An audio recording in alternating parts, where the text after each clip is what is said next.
Will, Yes. the synagogue signage, what is that? That belongs under zoning. I've heard nothing about some signage from a synagogue.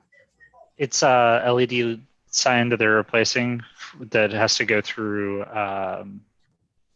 landmarks, and it's in the landmarks portion of your packet. Okay, and it also has to go to DOB.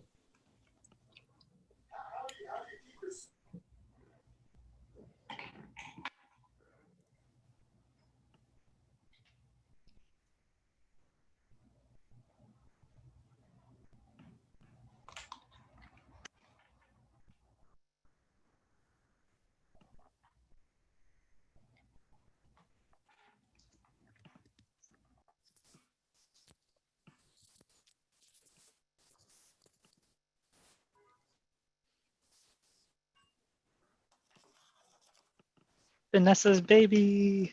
Oh, she brought her baby where? Vanessa, speak so I can see your baby. Or wave. Hi. Sorry. There you go. Oh, how Hi. He's tiny. wearing kind of a funny outfit at the moment. Hold on, I'll hold him up. Come here. Come here. Say hi. Say hi. He just turned 6 weeks, but he was a little bit of a preemie, so he's a little small. Very cute. Oh, he's so cute. Wow, you look awfully relaxed. I'm jealous. I mean, at 6 weeks, when my kids were 6 weeks, I barely knew my name. Oh, I don't know my name. Well, I'm No, glad we're high on your priority list. No, he's a really good baby. I can't complain. He's a really good baby. He just eats constantly, so that's see, he wants food now. But we're lucky. It's good to see everybody.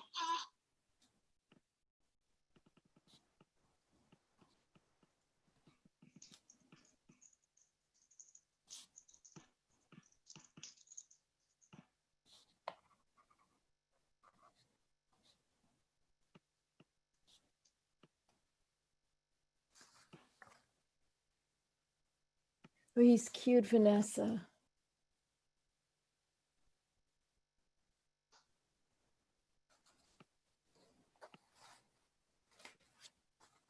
I'm glad you brought him. You're muted again. But I recognize the bib cloth over your shoulder.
Will, you'll tell me when any elected officials come? Yeah, I do see Rebecca Seawright's in the audience, or at least somebody from her office with the name Rebecca Seawright. So one can assume. One can assume, sometimes. Okay, and you'll text me the names of the, right? Yeah, I have them all loaded up. Okay. And we're still a little bit away, but we're about a minute away. Okay.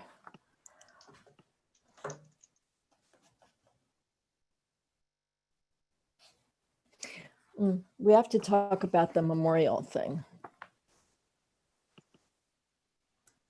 I keep meaning to email you. Yeah.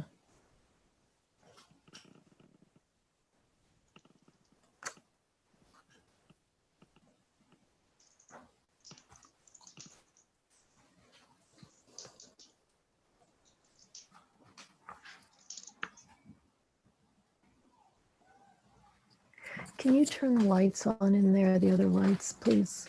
To make it brighter, it's very dark. Thanks.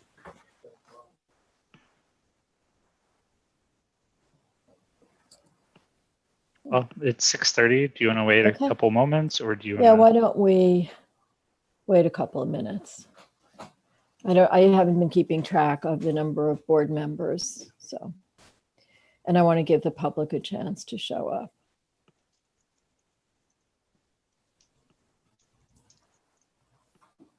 You know, I have a lot of board members.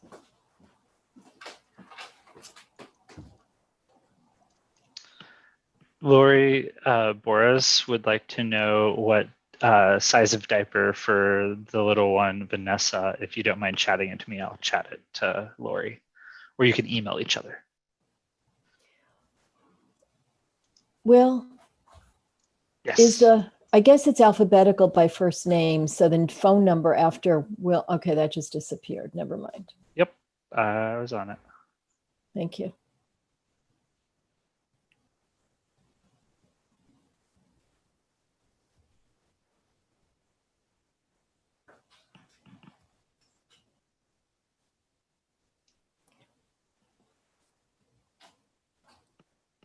We'll give it one more minute and then we'll get started.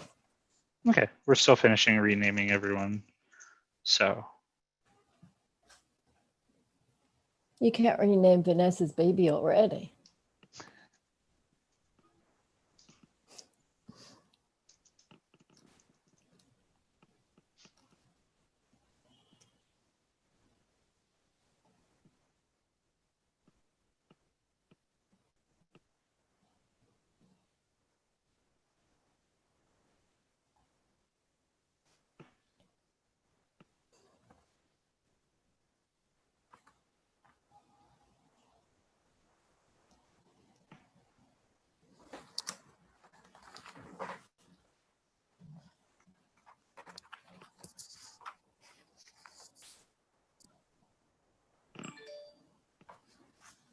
Thank you. Mm-hmm.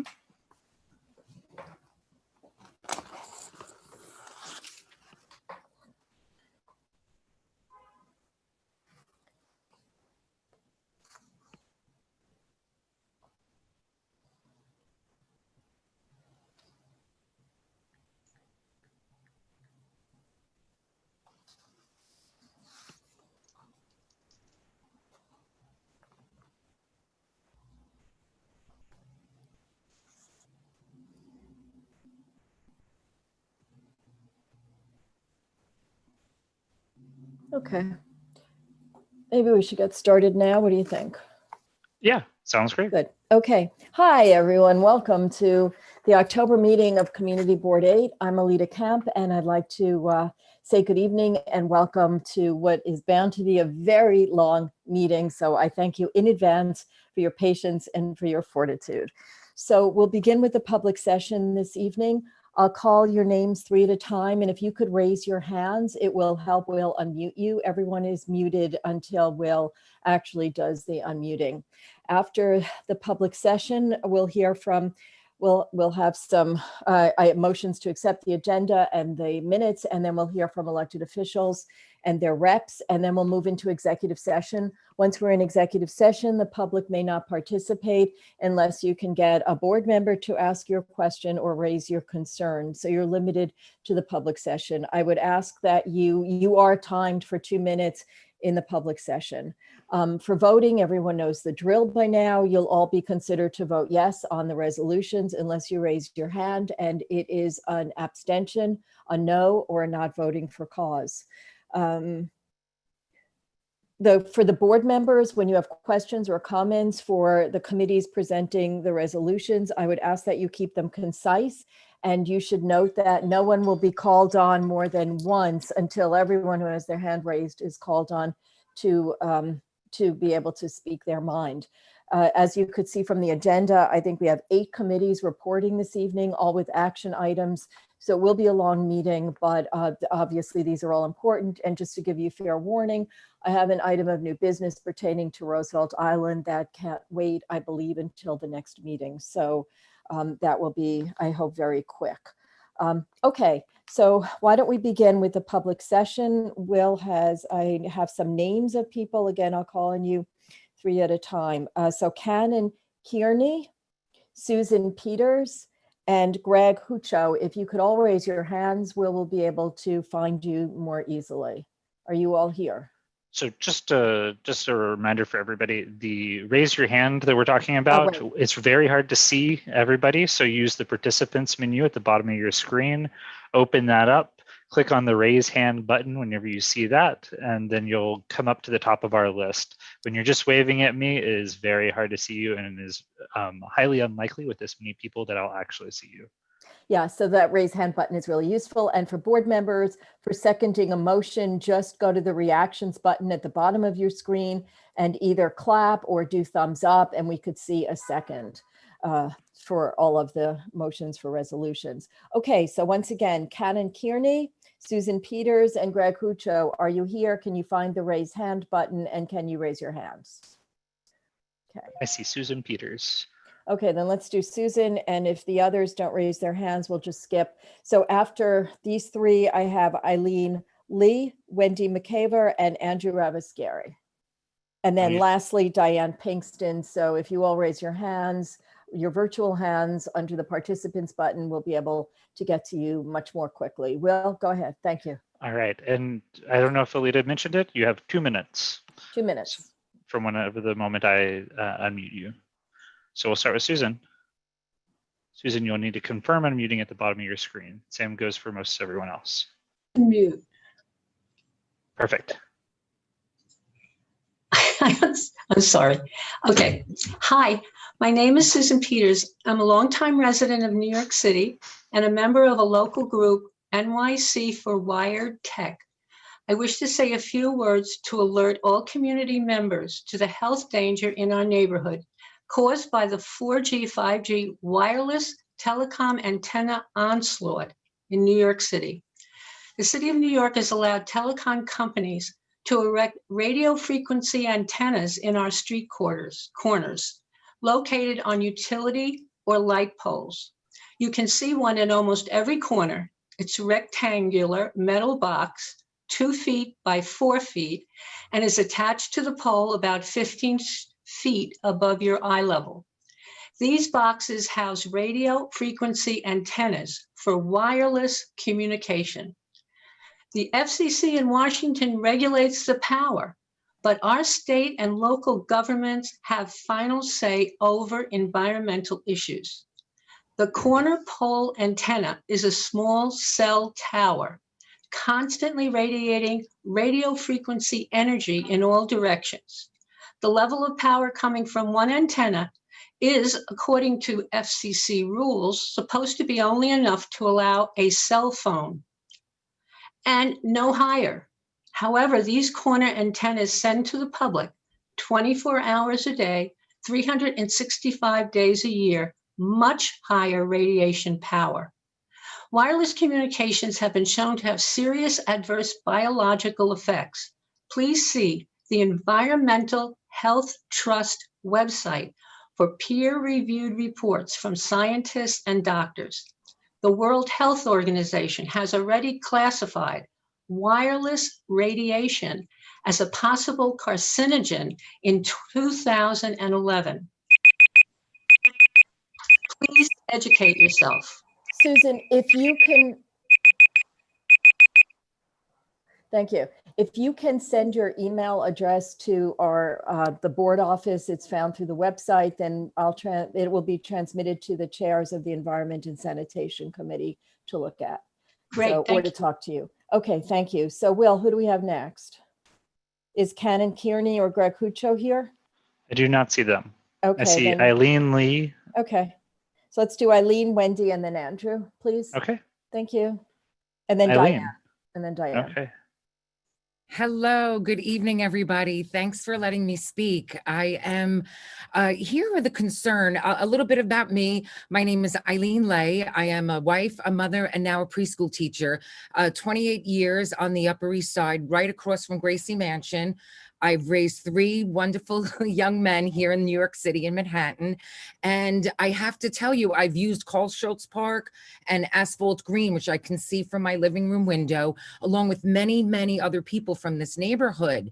Mostly when I moved into the neighborhood, I am a product of Park Slope, Brooklyn, Windsor Terrace. I'm the 9th of 12 children, growing up playing stickball, baseball, skelly, you name it, we played it. And from that, a number of my brothers became firefighters, police officers, nurses, giving back to the community.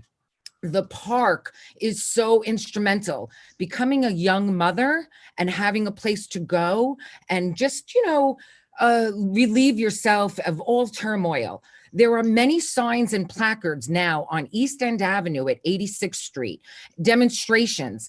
To my best knowledge, we're not allowed to do that. You can't put things up on the park fences. And the little children, I'm here to advocate for our littlest ones, our preschoolers. They don't want to go to the park. They don't want to ride their bikes there on 86th Street. They don't want to play baseball where they should be because, is there going to be a fight? Are the police, is there fighting? Is there going to be yelling? Now, come on. I think that we need to please think about the Parks Committee. Could you please advocate for the youngest, for the pregnant moms, for the young moms, just for our neighborhood to have a place to stroll. It's so well taken care of. For years, it's been restored. I just plead for you to think of our littlest children. Give us back our park space. We really, really need it. Thanks so much.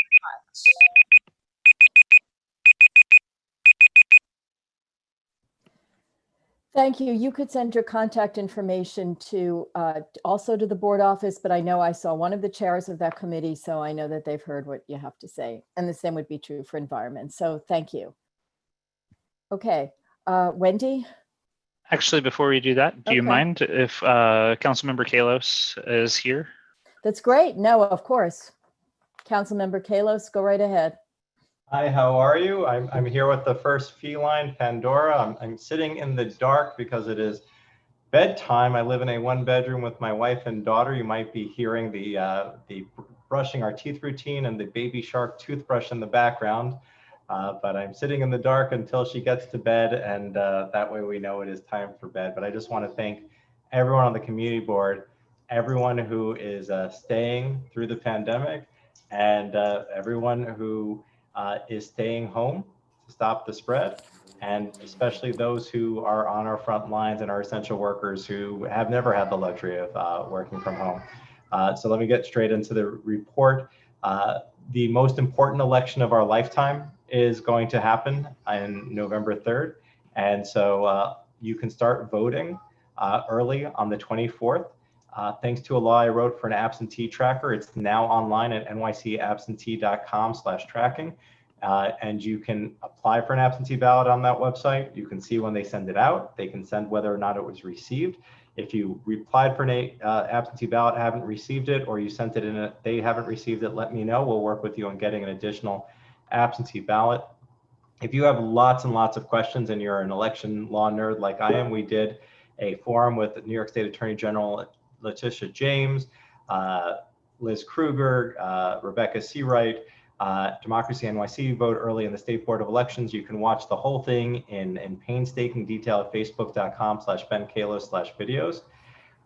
We've been focusing a lot on the recovery. As many of you remember, when it started to get warm out, people decided that they were going to go out and party on our sidewalks, but we didn't have an outdoor dining plan yet. That's why I joined Gail Brewer and Keith Powers in saying, let's have an outdoor dining plan. The mayor implemented it, probably not soon enough. We actually said it should become permanent. People have loved it. And so we wrote a bill on it, and we actually passed it into law last week. So now it is going to be a permanent part of our city's culture. And along the same lines, we've also been looking at legislation. We have small business owners on this community board and also throughout the neighborhood who talk to me about issues involving ADA accessibility, that they'd like to have their storefronts be ADA accessible, that there are people suing them and saying that unless they pay money without even making it accessible, that they'll take them to court. And so we've introduced legislation to create a grants program to help the businesses become ADA accessible and even change their ventilation and be safe for people. as part of the pandemic and do indoor dining. You heard a little bit about some of the stuff we're dealing with as a parent, but that's why education has been incredibly important to me. We've been focusing on how to reopen our schools safely. I want to give a huge shout out to Community Board 8 because we've been putting a lot of pressure around remote learning. I proposed the idea in July. The mayor announced it, but he didn't announce enough seats. So I criticized him and said we should have probably 400 to 500,000 seats. And we had a hearing last week with the chancellor. He finally agreed to come before the council. And I told him this plain truth. What we learned at the hearing by this community board, and we're the first one to do it, is that we got a whopping 60 seats at one location to serve 6 elementary schools with 4,000 students. And that's just not enough. We're working with Island Kids on Roosevelt Island to get a site on the island, because they're telling kids on Roosevelt Island to travel half an hour, 45 minutes to the Vanderbilt Y, which just is pretty far away. And so we want to work with you. We want to work with every community board in Manhattan if possible, but happy to work with you in leading the way to get more learning bridges. We have education@benkalos.com, and please reach out to info@cb8m.com, and Will Brightbill will be glad to get those emails. We're looking for people who are in co-ops or condos or landlords who have space. We're looking for providers who are interested in doing this contract on a short-term basis, and we're looking for parents who are looking for spaces. It starts at 3 and up, so please do let us know. We have our health fair is tomorrow. It's October 22nd at 6 p.m. And our fresh food box is back. It's Thursdays from 3:30 to 6:30. I also want to mention that at a time that we have 5,000 empty condos, we have possibly between 12 and 60,000 empty apartments that many of you may have read about in the newspaper. Developers are continuing to try to build. They're continuing to try to build super talls all over the city. And one of the ways that they do so is they take all these air rights and merge them without telling anybody about what's going on. And so we have legislation in the city council that has received a hearing, but seems to have stalled, that would require the Department of Finance to tell community boards when air rights get transferred. And it would be incredibly helpful for Community Board 8 to help keep the pressure on, and also what do you call it? If they can, I would love your help trying to pass the legislation. We've also, if you may have read in the patch, worked with East 86th Street Neighborhood Association to distribute 15,000 masks. I didn't realize it was that much. I'll take their word for it. But if you're interested in being a building captain or a neighborhood captain, or even a faith-based captain, we'd love to give you masks and hand sanitizer. And we are doing participatory budgeting. If you have an idea on how to spend $1 million, please suggest it at benkalos.com/pb. Last but not least, I did not give you my whole report. You can read the 50 article item at benkalos.com/newsletter. And I think I just want to say very briefly that I am a big fan of Alita Camp. I think she's done an amazing job as a board chair here. I don't think I've had the opportunity to work with a more effective board chair. I don't think that we would have been as successful as we have on the Esplanade or in fighting some of the overdevelopment at 180 East 88th Street. Or frankly, I don't know another board chair that is being as vocal about trying to get our 210 feet incentive to force developers to build affordable housing in this neighborhood. So I'm incredibly grateful, and I appreciate every way she's willing to hold everyone accountable, chief amongst them me, and I think I am better for it, and I think the board is better for it. So I just want to thank her, and when we were back in person, I hope to have pieces of paper to acknowledge all of her great work. Oh, that's very kind, and thank you. I believe in collaboration, and I'm glad you don't mind being held with your feet to the fire or accountable. So thank Keeps you. my toes toasty warm. Yeah, especially as the winter's coming up. Will, who's next? And thank you very much for coming and speaking tonight. Always happy to hear from you. Will, are there any Thank other you, Ben. elected officials here? Thank you so much, council member. I'm sorry I didn't say thank you. Thank you. Will? I do not see any other elected officials yet. Then let's So if go. you We'll are go back to the one or you public, yep. represent one and you know that they're here, please give me a chat. And then you have Wendy and Andrew next, who already have their hands up. So I'm going to put up the clock. Give me 1 second, please. And we'll get Wendy unmuted. Can you hear me? Yes. Excellent. Thank you so much, Alita and Will, for the opportunity to speak. We are in a remarkable moment of Wendy, election. I'm sorry. You need to just identify yourself. Oh, I'm so sorry. I'm Wendy McIver. I live on the Upper East Side. I've lived in this area my entire life, which is many, many, many decades. I'm eligible for AARP. I wanted to comment that we are in a time of our elections, thinking about how we want to live our lives and what we want our society to look like. And among the many urgent and important issues we are deciding, overdevelopment must remain one of our chief concerns. Construction above the 210-foot level is responsible for an exponential increase in climate change pollution, as shown in data-driven studies. This horrific increase will cause irreparable damage to our fragile coastal region. 4 of our 5 boroughs are on islands and the other is on a peninsula, all subject to flooding. Prevention of this harm by creating an absolute 210-foot height cap is key.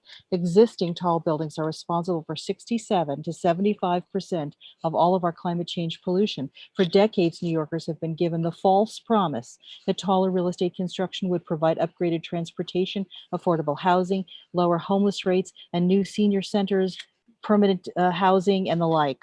Meanwhile, affordable housing units are destroyed and not replaced, and neighborhood amenities are not rebuilt, permanent jobs are not created, but burdens on our city services, our firefighters, our peacekeepers, hospital beds, and infrastructure increase at an escalating cost to working and middle-class voters.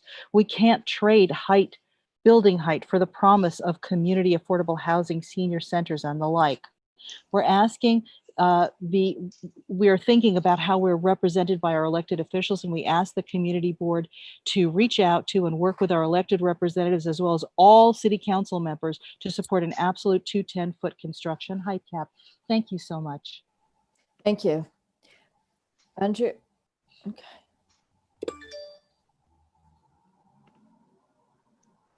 You want to go to Andrew? Andrew? Yes, please. Hi, everybody. This is Andrew Ravish here. I'm also a lifelong resident of the neighborhood, and I'm not yet eligible for AARP, but God willing, I'll get there. I'm so happy to hear the last speaker talk about the 210-foot height cap and the need for it. I'm a cellular researcher that focuses on climate change and how it impacts us on a molecular cellular level. And so issues regarding climate change and cellular health concern me. And it's absolutely essential, as I've said for the past year, that we enact this 210-foot height cap on all new developments immediately. In 2020, so many events have occurred that all across the country and in the city, we are at a moment of infrastructural reckoning. And I second the last speaker's point that we've been promised all these neighborhood amenities in exchange for giving up building height or in exchange for taller buildings, and it just hasn't come true. There are many people, not only in this neighborhood and community board, but elsewhere in Manhattan and elsewhere in the other boroughs, who are really concerned about the overdevelopment that they were seeing. Even before this pandemic began, the Times reported that 25% of new construction was empty. The Athletic said it was actually 50%, and those numbers are only getting worse. And Councilmember Kalos just referred to a massive amount of vacancies that we've seen. Ms. Kemp, I'm so happy that you talked about collaboration, because I believe that there is a voting block that can be formed regarding the 210-foot height cap, because I know this community board has pleaded to the Department of City Planning and they have not been responsive. While we're all focused on the presidential election this year, a lot of citywide elections are occurring next year. And in order to achieve this 210-foot height cap, we need to form a significant voting block citywide in a variety of the boroughs and neighborhoods in order to actually affect this change. So thank you for letting me speak. Thank you. I'm glad to say we have Comptroller Scott Stringer's support as well as others. So thank you. I think we have Diane, and then let's get Betty Cooper-Wallerstein as well, Will, please. Okay. Thank you. Need to find Diane very quickly. Diane? Can you raise your virtual hand? Oh, I did find her. Okay. She just has to confirm unmuting. Oh, unmute. Okay. There you go. Okay. Can you guys see me? Kind of. You're straight. Before you were twirling around, but I don't want to take your time. Just please identify yourself. And you're muted again. Can you see me? Yes. Yes. Oh, okay. Now I can see myself. At first, I couldn't see myself. Oh my gosh, I look horrible. Let me pull off this mask. Okay. So quickly, I just wanted to Just please give your name and address. Thank you. Oh, okay. Yes, ma'am. So, my name is Diane. My nickname, well, kind of nickname, Malika Muming Pinkston. But my mom and dad named me Diane Pinkston. So, I live at 1505 Park Avenue. And I've been a resident in this development for at least 13 years.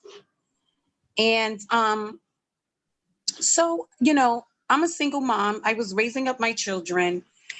And I had a problem with the community center and some of the individuals that work in the community centers and the way that they had their friends from the community come around the community center and bully the kids when they come out. Not only kids, but it's my personal experience. But to make a long story short, a lot of things happen behind it. To make a long story short, I would like to know if you guys are interested in continuously having conversations about people who don't live in the community coming around in the community because of what happened to my daughters. I feel that the safety of the community is at hand, because some of the people that live in the community, some of them are the perpetrators. So they bring also outsiders and to do things. So I just wanted to know if you guys are going to be, talking more about that in our public safety meetings and so forth. So thank you guys so much. But before you go, which community center are you referring to? Scan Johnson at 1833 Lexington Avenue. It's run by Union Settlement and Stanley Isaacs. I'm an Isaacs baby. I was 14 years old when I first went to work with Isaacs on 91st Street at the daycare center. Okay, I'm sorry, we've run out of time, but I'm interested in hearing more from you. So I'll ask if you could send your information to the district office, to the board office, and we have a public, it's wrapped up into our Health, Seniors, and Social Services Committee. This is important, and we'll be able to be in touch with you and see what the specifics are. Okay. Yeah, because I just wanted you guys to basically know, like, have an idea, because I'm from Community Board 10 and 11. I go to those also. I just wanted to inform you guys because I've been coming to your meeting. I hardly been talking, but I just wanted to let you guys know a little bit about that. And of course, I'll inbox you guys. Thank you so much. Thank You're you. awesome. And you and every member of the public is always invited to come to our meetings and to speak in the public session. So I look forward to hearing more about this. And thank you so much for coming. And you guys are beautiful. You're so organized. I love y'all so much. Thank you. Thank you. Okay. Okay. Will? Okay. Oh, right. You know what? Let's stop for a state assembly member, Rebecca Seawright, and then we'll go to Betty. All right. Good evening, and thank you to Chair Alita Camp and all the members of the board for your dedication and service. And I just echo what City Councilman Ben Kalos said a few minutes ago about your chair, Alita Camp. She participated in a press conference that we had in front of our district office on the 100th anniversary of women getting the right to vote this year, and previously a press conference that we had on 79th and First about the development going on there. So anytime we call, she's always there representing the community board, and we appreciate that. I know your nominations committee is reporting out later this evening, so I just want to commend all the officers and all the board members for your work. Today, I visited small businesses on the Upper East Side distributing face coverings and gallon jugs of hand sanitizer to keep employees and customers safe. The COVID-19 statewide infection rate is just over 1%. This week, we received updated guidance from New York City that the open restaurants program will be permanent year-round. New guidance has been released for city restaurants planning to stay open and serve customers outdoors with heating devices this fall and winter. The program, which has enrolled more than 10,500 establishments since its inception in June, has allowed New Yorkers to enjoy meals in safe, healthy outdoor environments. All restaurants must abide by state restrictions on operating in COVID hotspots. Business owners should consult with www.nyc.gov/COVID zone for more information. This week, we sent a letter to the MTA regarding the Sales Bus. MetroCard Sales Bus is a vital resource to our senior citizens. It was out in front of our district office earlier today. And along with Gail Brewer, Manhattan Borough President, we're asking for a restoration of the full service Sales Bus, including the refilling of MetroCards. Last week, I visited the Roosevelt Island Cat Sanctuary and met with Rosanna Cerusi to discuss her needs for taking care of the animals. We just marked last night our 30th consecutive Town Hall Tuesday that we launched in the end of March at the beginning of COVID. If you have, it is Domestic Violence Awareness Month, so that was our focus last night, but if you have ideas, we encourage you to please send them in to our office for future Town Hall Tuesdays. The Lenox Hill Neighborhood House Women's Shelter was featured last night. Next week, it's on the elections. I know that I commend you for your elections committee. You've hosted 2 forums with Susan Lerner, a dear friend from Common Cause and a great leader. As we receive calls every single day from voters that are filled with anxiety about their absentee ballot, about the recent changes that have been made, whether or not the misprint on the ballot where it says absentee military, whether it's a legal ballot. So we're continuing to answer questions every single day with walk-ins to our storefront community office and with phone calls from voters with questions. And so I commend you for having those 2 forums. I invite you all to listen in next Tuesday for our next Town Hall Tuesday where we'll address election issues. We continue to push for the passage of legislation that I'm pleased to co-sponsor to protect tenants. Once the eviction moratorium is lifted for small businesses and residential tenants in New York City. In the Assembly, I'm a co-sponsor of Assembly bill to suspend rent payments for residential and small business commercial tenants and mortgage payments for 90 days in response to the COVID-19 emergency. Also, another piece of legislation to establish a COVID emergency rental assistance program. Another bill, 1080-27, to establish the Emergency Housing Stability and Displacement Prevention Act. This bill extends the universal eviction moratorium for 1 year. Also, there's another bill to provide rent aid to the homeless. The bill provides vouchers to rehouse New Yorkers experiencing homelessness. As Councilman Kalos indicated, we are less than 3 days away from early voting, which begins Saturday, October 24th at 10 a.m., and less than 13 days away from one of the most important elections of our lifetime on Tuesday, November 3rd. I am proud to have been part of the passage of the early voting in New York State so that all New Yorkers have access to the polls up to 10 days prior to the election. It is critical for all New Yorkers to have expanded access and opportunity to participate in the democratic process.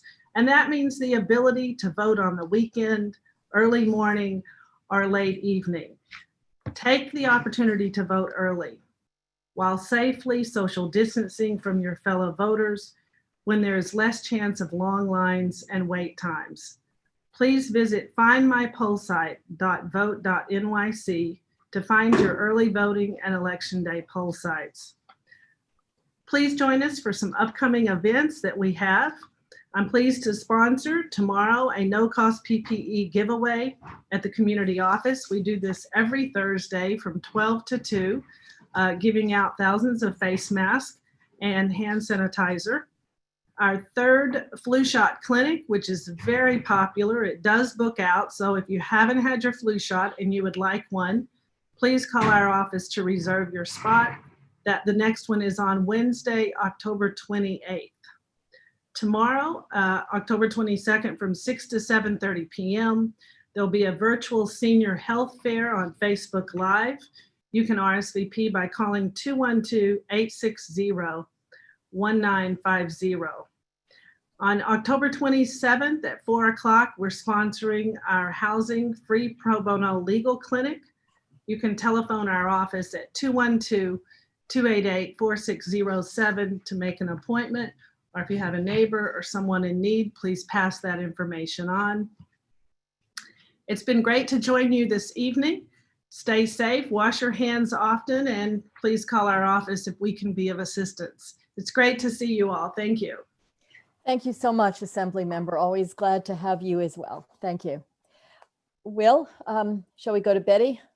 All right. Thank I'm you. just going to put up the countdown timer. And Betty, it's *6 to unmute. Hey. Hi, thank you so much.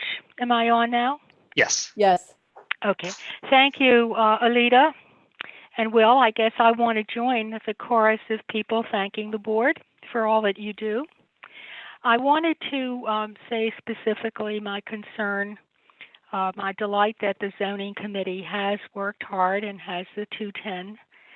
But I would hope that the entire board and all of our community groups can support them as strongly as possible so that this can get done. I appreciate the time that you gave to speak to me about it, Alita.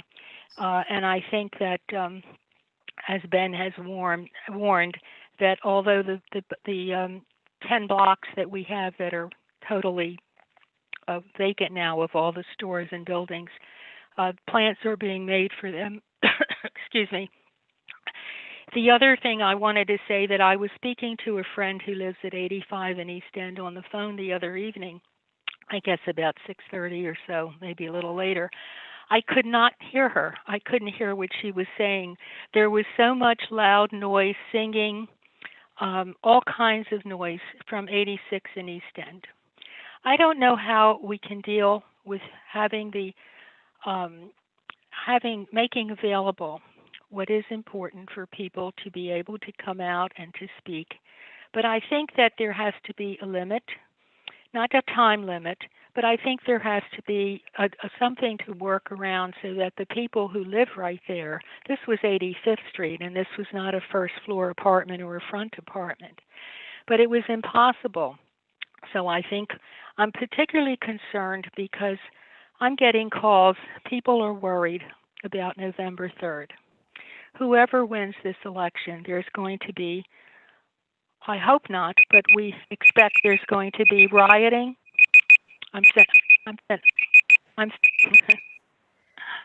There's going to be rioting, and I wonder what we can do in preparation to make it not to be a horrendous evening. Thank you. Thank you very much, Betty. I'll talk to the environment and the public safety committees about these issues, as well as parks and other people I'm not thinking of right now, because we certainly don't want to have those kinds of violent clashes that you might be referring to. Okay, so thank you everyone, to all the members of the public who've spoken and who are here for this evening. Let's move to the adoption of the agenda. Is there a motion to adopt the agenda? I can't tell, Will. Yes, Barry has his hand up, and Anthony has his hand up, and Rebecca has her hand up. Okay. So there's apparently a few things to correct on the agenda, actually there are 2 things to correct on the agenda. I know that Parks and Transportation do not have resolutions, and so that's probably what they're going to talk to us about, and I apologize for putting them on the agenda. Barry. Move to approve the minutes of as amended. We're only up to the agenda, Barry. Well, I'm sorry, the agenda. Approve the agenda. Okay. As amended. Is there a second? You could raise your Good, okay. Any objections to approving the agenda? Raise your hand. Gal, you have your hand up. Is that a second, or do you have something to say, Second. or are you voting no? No. Okay. Okay, is anyone objecting to the agenda? I don't see any hands, so we will say the agenda is approved. Let's move to the minutes.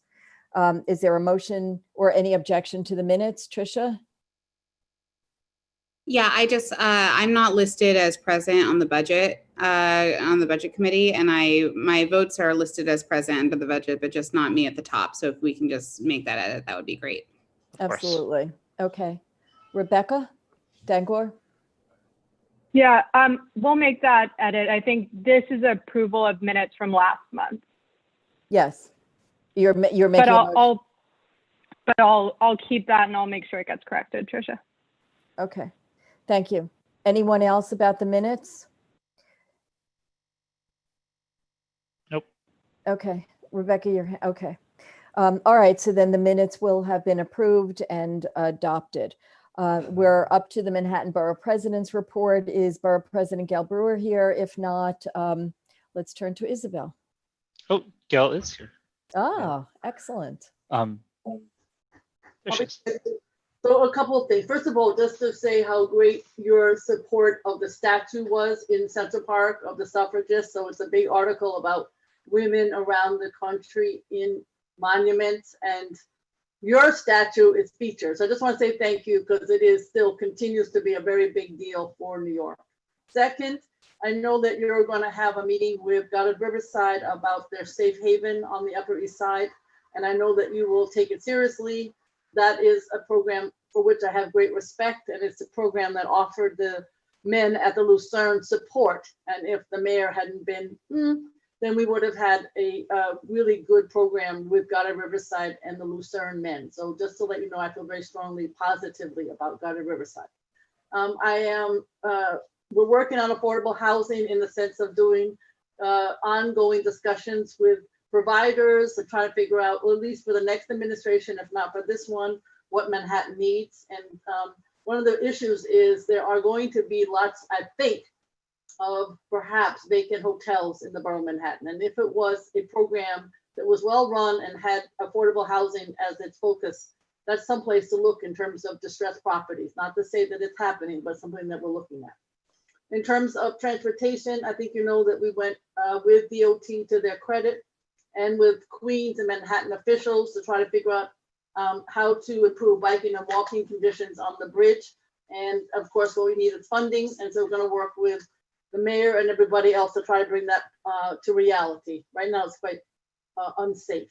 I want to thank Councilmember Kalos, because as you know, because those of you from the Roosevelt Island know better than I, no banks there now. And so we're going to try to work to figure out how to have a bank be at Roosevelt Island. And I want to thank Isabel from our office and your amazing chair. Thank you, Leader, for the Kohler Task Force. There aren't a lot of task forces that are as successful or that have stakeholders who mean a lot, and you have managed to pull off between Kohler, you, the residents, and Cornell Tech. It's a model discussion. So I just want to say congratulations. I think you'll talk more about it, but the fact of the matter are people are getting out. Mr. Hughes, who's the executive director, is talking more to residents. Nothing's perfect, but what a marriage, Kohler and Cornell Tech. And so just congratulations. I am excited about this issue of a public realm czar. That's something that Community Board 5 has brought up. If you look, and you know better than I, all the agencies, I counted 20 or 21 between state and city that focus on our streets. You obviously think of DOT, and you think of small business, and then you think of scaffolding, then you think of the homeless, then you think of the buses, and then you think of the bike lanes, and it goes on and on. Consumer affairs, health department, and I don't know how many state agencies. So somebody to coordinate all of that would be phenomenal. So it's something to think about for all of you. Schools and technology. So we are calling all of the shelters. There are 15 women and children providers of shelters in the borough of Manhattan. And we're going to call them all, because that does seem to be, people have devices, without getting into specifics, at least more or less. Very slow connectivity, hard to understand help desks, I could go on. So just let you know that might be a topic to work on with CEC2, but I think that the issue of not having appropriate support in a building where there are families to work with the school is outrageous. So we are gonna get the facts. I don't think anybody has them yet. We are gonna be doing anti-bias trainings in the borough of Manhattan with the community boards and others during the month of November. I know that was a request. We've done some, and we're going to do more with the City Commission on Human Rights. Just so you know, in terms of funding, and I don't want to get into the details, but we have given out in 2020 cultural tourism. Those are funds that come from NYC and company. They're not going to be available in 2021. We have also given out, of course, our what we call Manhattan Community Award Program, which is basically the folks who are getting a small amount of expense funds. We gave out census funding both from the governor. The governor gave every county in the 62 counties of New York funding. Did not go to the mayor, and we gave out money to help improve the count. God knows how that's going to end up. And also, we gave money from our own pot of money to nonprofits to help improve the count. And of course, we have the capital funding, which you know only too well. So I just want to let you know, people forget about all those different, and we'll be glad to share with you the specifics as to what went on in your area. Police hearings are coming up. As you know, the mayor appointed 3 people to be the ones who decide what is the best way for police and community to work together. That's sort of a grandiose way of saying it all, but they're coming up very soon. I assume you have the dates. If not, let us know. It's on our website, but I think it's the end of this month and then in the beginning of November. There's only 1 or 2, one uptown, one downtown. They're only doing like 2 per borough. And so it would be great to have input from the community. I just want to say one thing about sustainability, because it is something that is current. I am not clear on the plastic bags. We know there's a ban.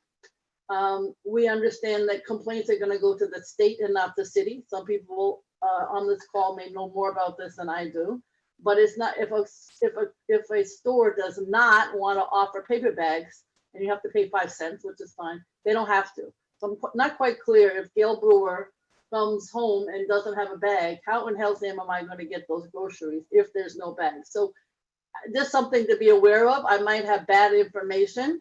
I don't want plastic bags any more than you do, but I think we should get clear where the complaint goes, how it's handled, and exactly what the store does or doesn't have to do.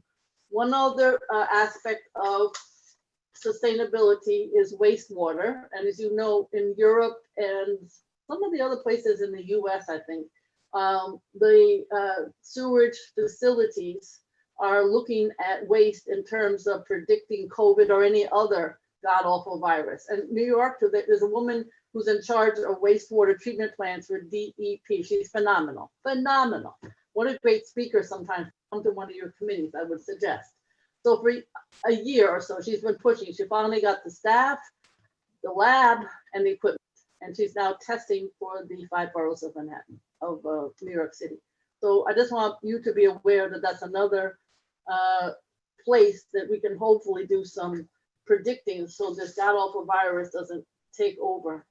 So those are some issues that we're working on. I want to thank all of you for what you do, and I look forward to the rest of the hearing. Thank you so much. Thank you, Borough President Brewer, for coming this evening and sharing all that you've been doing. And I have some notes to ask for more information about things, so thank you. Okay, let's turn to all of the elected official reports. If you're here on behalf of a city or state or federal representative, please raise your hands to make it easy for Will. I see Jenna and Rebecca and Mike Stinson from Scott Stringer's office. So let's start with Jenna. Thanks, Will. All right, I'm going to get the timer back up for everyone to see, and we'll get Jenna unmuted. Hi, everyone. Hope everybody is well. I'm Jenna Klaus from Councilmember Keith Powers' office. Just for a few updates, our office has continued to give out COVID supplies. Councilmember Powers distributed hundreds of gallons of hand sanitizer and tens of thousands of masks throughout the COVID crisis. Just earlier this month, we gave away 84 gallons of hand sanitizer and 8,000 masks. We're also organizing flu shot clinics with DOHMH and Walgreens, and the closest one within the CB8 area is Lenox Hill Hospital. It was today, it'll be tomorrow from 1 to 4, and October 26th from 4 to 7.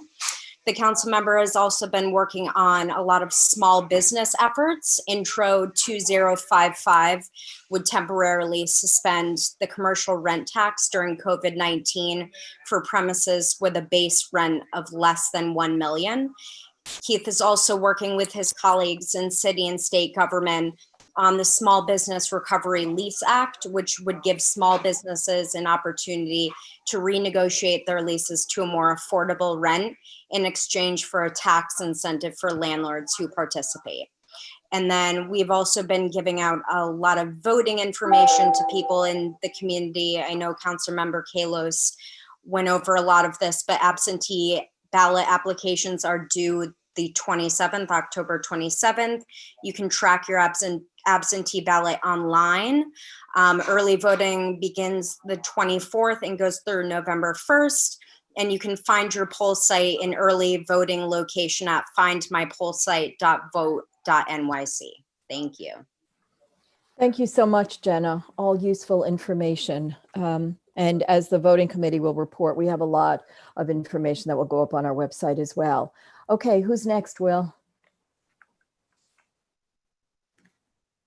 Oh, hi, everybody. This is Rebecca from Assemblymember Dancourt's office. I hope you're all doing well.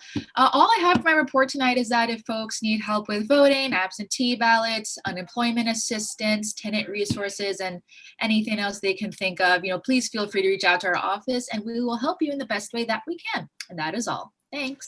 Thanks so much, Rebecca. Okay, Mike Stinson. Thanks, Will. I think I'm unmuted now. Yes, you are. Okay. Thank you, Lita. I'm not going to sing all of your praises tonight because I know you still have 2 months left. So I want to say I goodbye. should come to these meetings more often. I just have one quick update because I know you have a long meeting tonight. Last week, Comptroller Stringer unveiled a comprehensive overhaul of workforce development in New York City, including making CUNY community colleges free for all to build a more competitive and inclusive post-pandemic economy and to better align training with the jobs of tomorrow. With COVID-19 displacing hundreds of thousands of workers and rapidly accelerating longstanding trends in e-commerce, telework, digitization, and automation, Comptroller Stringer's plan calls for the city and state to dramatically expand the scale, quality, accessibility, and affordability of education and job training programs. Comptroller Stringer outlined a series of proposals to upskill millions of New Yorkers, dramatically diversify high-wage industries, and generate career opportunities during the current economic crisis and beyond to spur New York City's recovery. And one other thing, every week our office sends out New York by the numbers. It's a weekly economic and fiscal outlook. I'll drop the link into the chat if you'd like to subscribe. It's actually a very informative little newsletter. It's a little different than what most of the other electeds send out, which is very helpful information as well. But this mostly focuses on the economy and what's going on in New York City. So I'll drop that in the link and thank you very much. Thank you. Okay, I see Terrell Brock from Senator Serrano's office. Hi, hello, can you hear me? Yes, thank you. You're welcome. Hi, good evening, everyone. My name is Terrell Brock, and I'm a community liaison from State Senator Jose Serrano's office. I hope everyone is doing well tonight. I wanted to mention voting in 2020. In 2020, voting is safer and easier for all New Yorkers. Senator Serrano passed laws giving New Yorkers 3 ways to vote safely and easily: vote by mail, vote early in person, from October 24th to November 1st for early, and to vote on election day, November 3rd. And for more information, visit www.vote.nysc. And in terms of how to vote early, you can call the New York City Board of Elections at 1-866-VOTE-NYC, or visit Vote NYC for more information on your early voting location.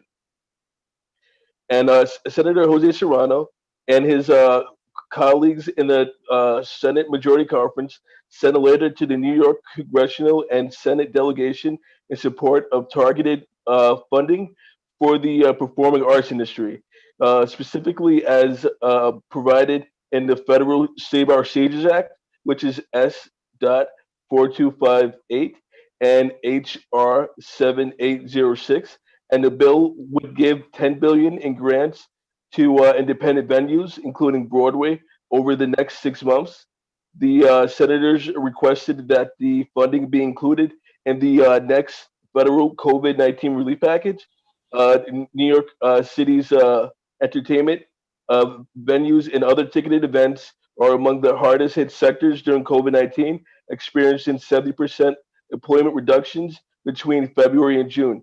As chair of the State Senate Committee on Cultural Affairs, Tourism, Parks, and Recreation, Senator Serrano led the letter, which would provide relief for theaters, live music venues, and other performing arts spaces so that they are able to survive the next few critical months and retain millions of jobs until it is safe to open. And do you have enough time to read from the letter? We're short of time, but if it's very, very quick, go right ahead. If it's Okay. very quick. Okay, great. Performing arts, sorry, the impact of the COVID-19 pandemic has been painfully felt across every industry, but performing arts and live venues were among the first to close and will be among the last to reopen, the Senators wrote. But performing arts play a critical part of our identity as New Yorkers. They are important economic generators and integral to our fiscal health.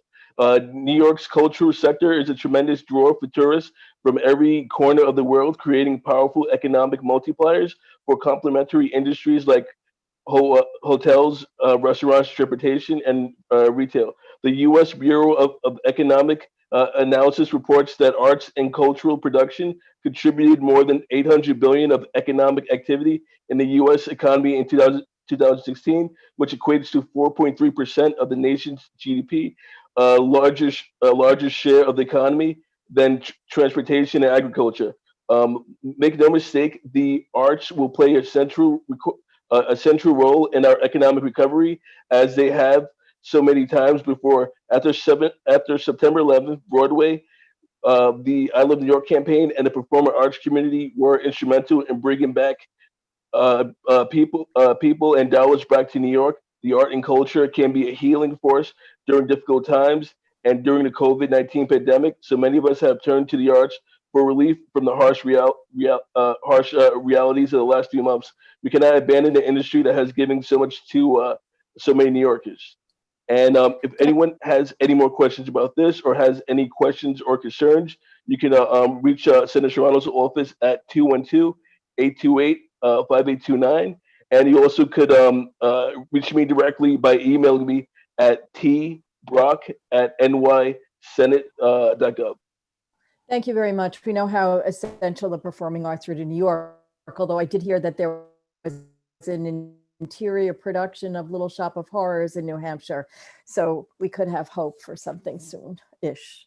Okay, Mike Van Italy from Senator Krueger's office. Thank you, Terrell. Mike, Will? Hi, everyone. Mike from Senator Krueger's office. Like others have reported, our phones have been ringing off the hook with people asking questions about absentee voting and voting early. Just a couple of questions we've gotten a lot. The military absentee ballot typo where there was no slash between the two words. That is, if you got that ballot, you can fill it out and submit it, and it will be counted. So nothing to worry about there. There was a bit of a, if you were following your ballot, tracking lag, where it looked as though your ballot was in transit for a long period of time. But that was really just a Board of Elections issue with processing the votes, processing the ballots. And since then we've gotten, they've resolved that bottleneck and are resolving it more and more, and that's been reflected in the calls we're getting. And of course, you can drop your ballot, your absentee ballot off at the ballot boxes at the early voting locations for most everybody on the Upper East Side. It'll be Robert Wagner Middle School on East 74th Street between 2nd and 3rd Avenues. If you're voting early, be sure to check the times. If you're voting during the week, on the weekends it's all the same, 10 to 4, but on the weekdays it varies. Some days it's early in the morning, some days it goes later. So be sure to check that. And you can also vote in person, even if you requested absentee ballot, or if you even if you mailed your ballot, you can still vote in person. So that's all I have. Our lines are open as always, and have a good night, everyone. Thank you.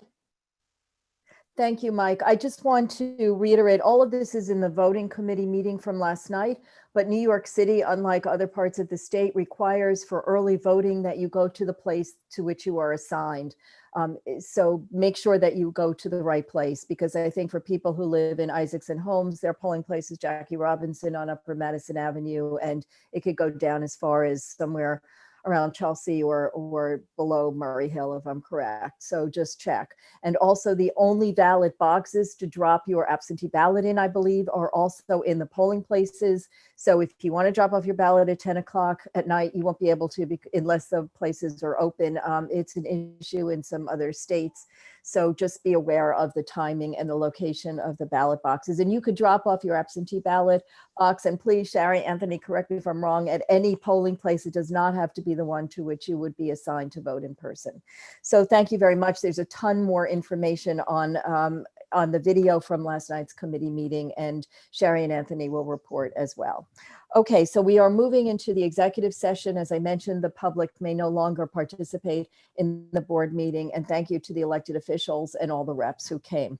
So I'll be brief with my report. I'm working with CB10, and CB9 and 11 are interested as well on a program on gentrification and the economic impact of changing market conditions in housing. So stay tuned for the date on that. We'll be having some interesting speakers. There will be a program on November 9th on the new contact tracing app that the state is promoting to ensure that people have good contact tracing opportunities. It's anonymous, but there will be a whole lot more information on November 9th through the Environment and Sanitation and the Health, Seniors and Social Services Committee. I was planning to do some kind of memorial for people in CB8 that have died from COVID, but given that the Parks Department is not giving out permits, I'll have to figure that out with Will. It was going to be November 1st, but we'll figure that out.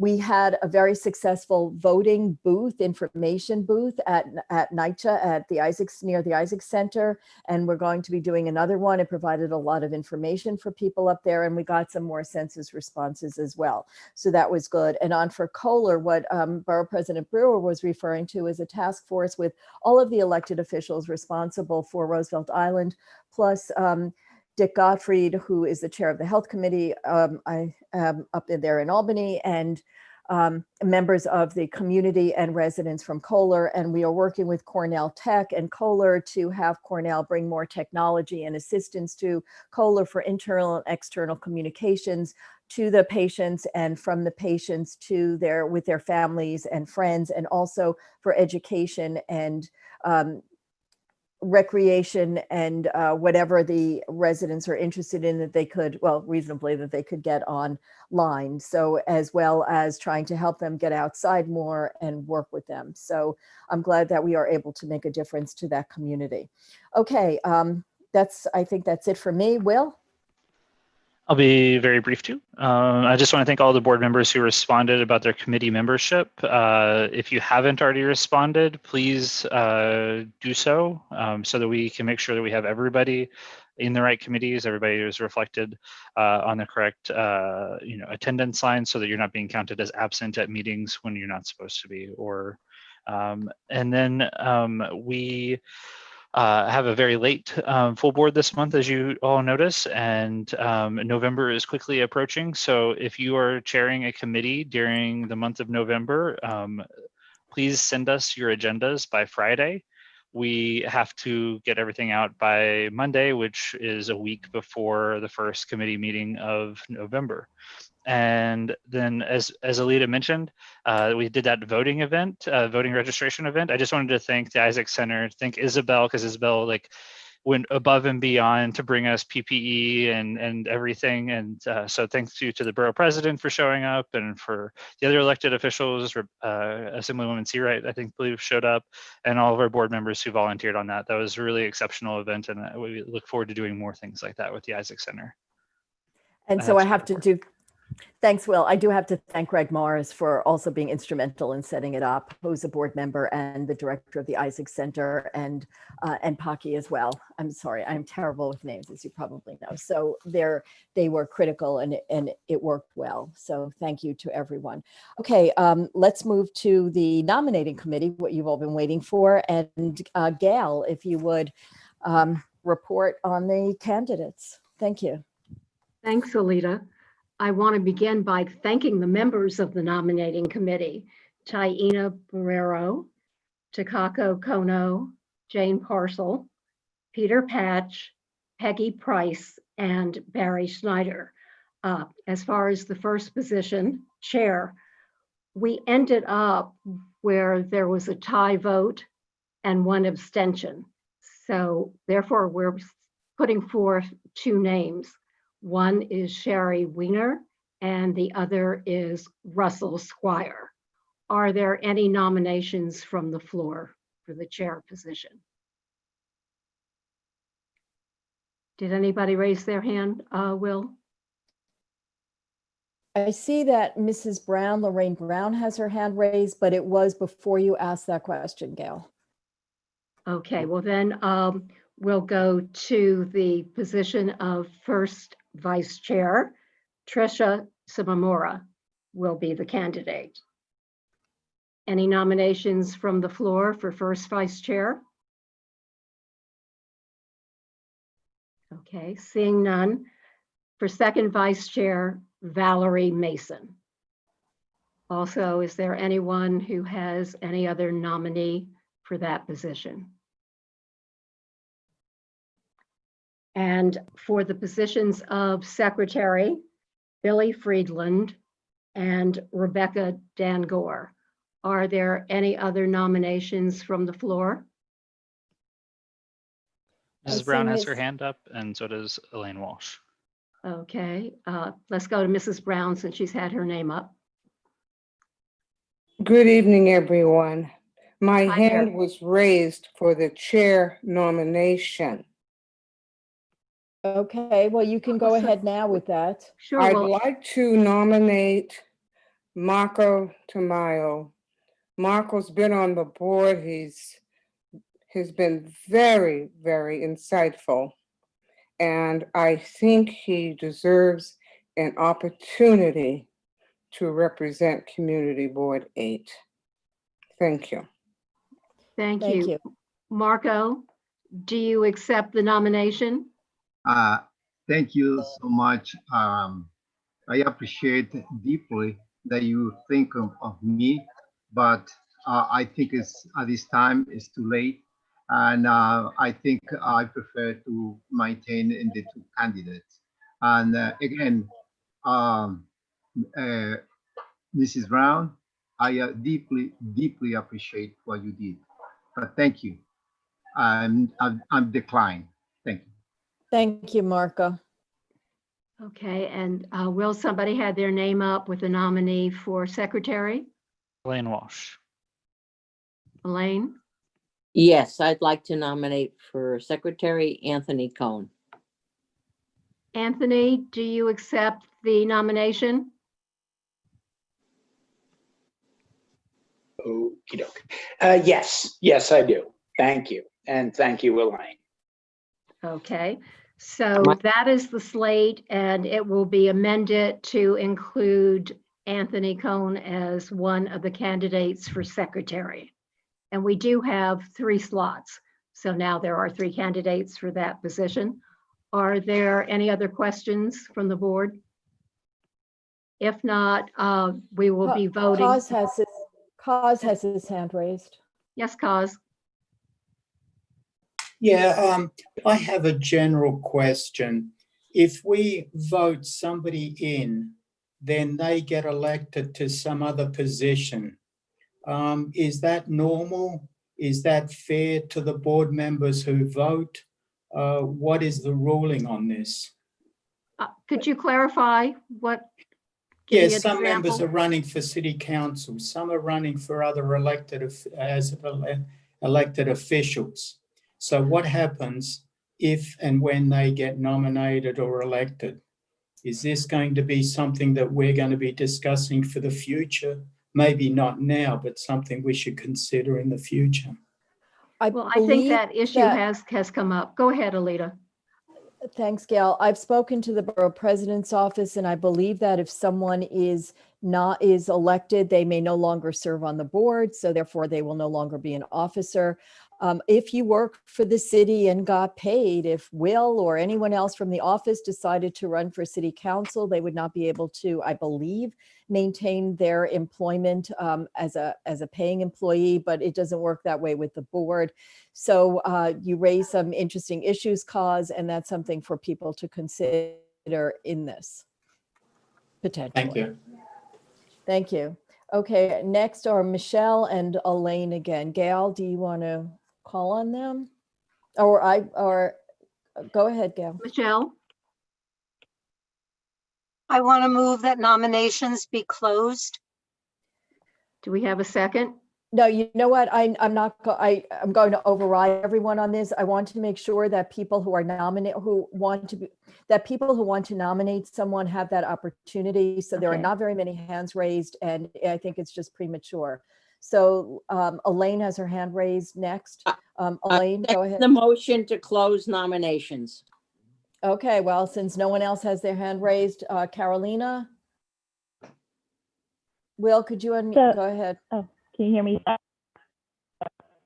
To Cause's point, if those who are elected, let's say secretary or vice chair, et cetera, and they are running for office and they are elected, how does the board move forward with replacing that officer within the board?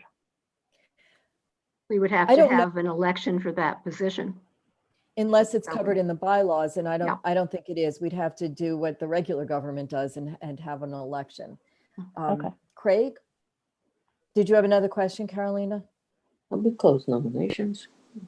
We did close the nominations, but there are some people with questions, and you know how I feel to give people a chance. So Craig?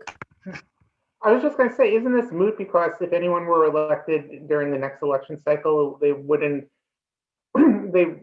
we have to vote again. These are one-year terms, and it wouldn't affect 2021. It would if it does, you're right, because the primary is in June. So if someone, because we do have 3 board members who are running for Ben Kalos' city council seat. If one of them receives the nomination and is not, is an officer, the others, it's not an issue for them. And if they are elected, then as I said, they would have to resign.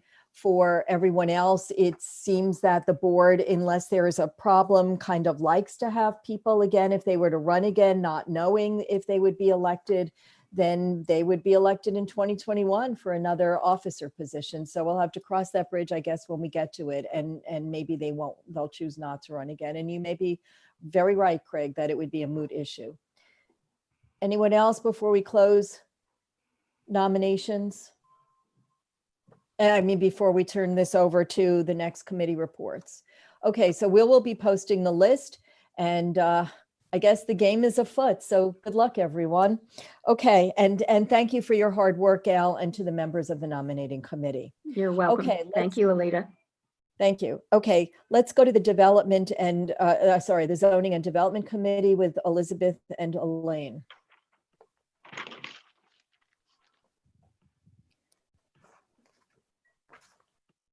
Elizabeth, Are we you're on? Elizabeth, you're unmuted. Elaine, you need to mute. Right. Or unmute. There you go. Elizabeth, you take over. Okay. We only had one item, which you heard from the electeds earlier, which is to inform us, provide, more public information earlier on they propose for zoning lot mergers, which they're the ones that allow the monster buildings that are going up. So we're forewarned, we forearmed, and we've very much supported that. But we asked them to extend it to all zoning lot changes because we have one example where people have lopped a piece off their zoning lot in order to get out of the zoning that they should have for. So our resolution is to support this, but extend it to all zoning lot changes. That's our one resolution.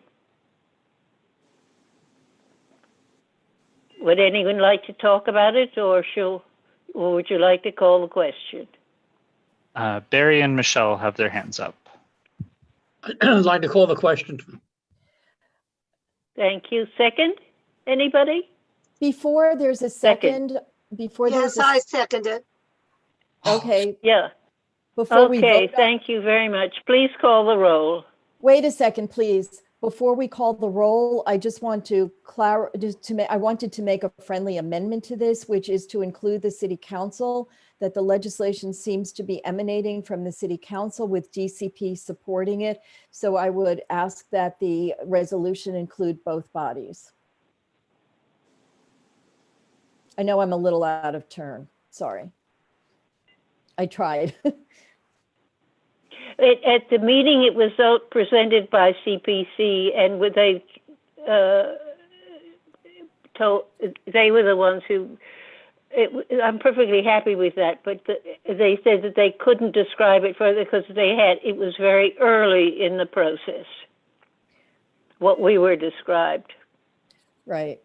And I think Councilmember Kalos had referred to it as when he was speaking through legislation. Okay. In any event, it doesn't hurt to have more support, I would guess. So I see Michelle has her hand up. I'm sorry to be stepping on your toes, Elizabeth and Elaine.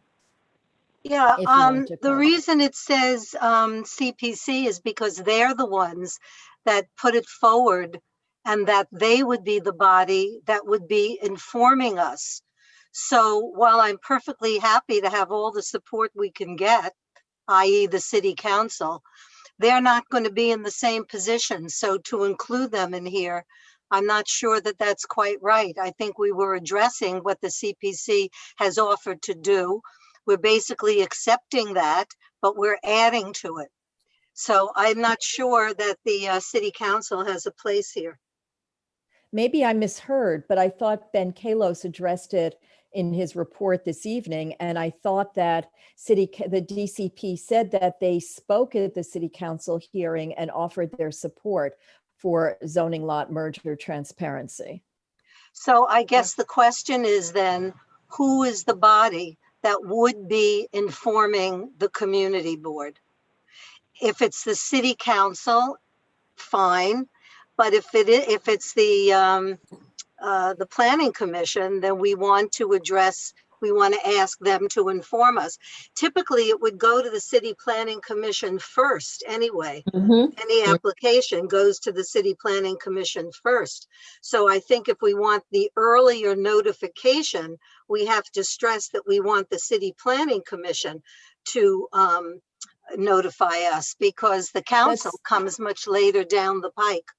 That's fine. I was talking about supporting the enactment of the rules rather than notifying the board. But given what you've said, then I withdraw my friendly amendment. Okay. Is the question on the floor yet? Yes. Okey doke. Please call the roll.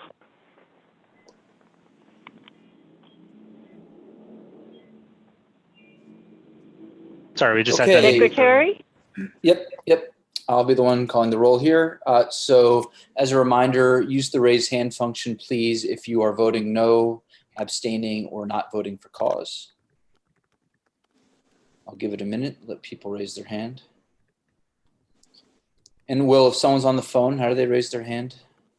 It is *9 if you're on the phone to raise your hand. *9. Okay, seeing no hands raised, we'll close the vote and I'll tally it up. Thank you. Thank you very much. Okay, while Billy is doing that, why don't we move to the Women and Families Committee, to Gail and Peggy? Elaine, you have your hand raised. Yes. Am I unmuted? You're unmuted. I'd like to invite, given the Zoom world we've been in, we would like to invite, all new board members and existing members to join the Zoning and Development Committee. And we're open to talking with particularly the new members about whatever issues they have. We have two major developments, Northwell and the Blood Center, that will be impacting our community in a devastating way, and we need to and want to engage newer members of the board to educate them as to what's going on. Thank you. Thank you. Okay, Billy, do you have, while we're waiting for Gail and Peggy, do you have a tally?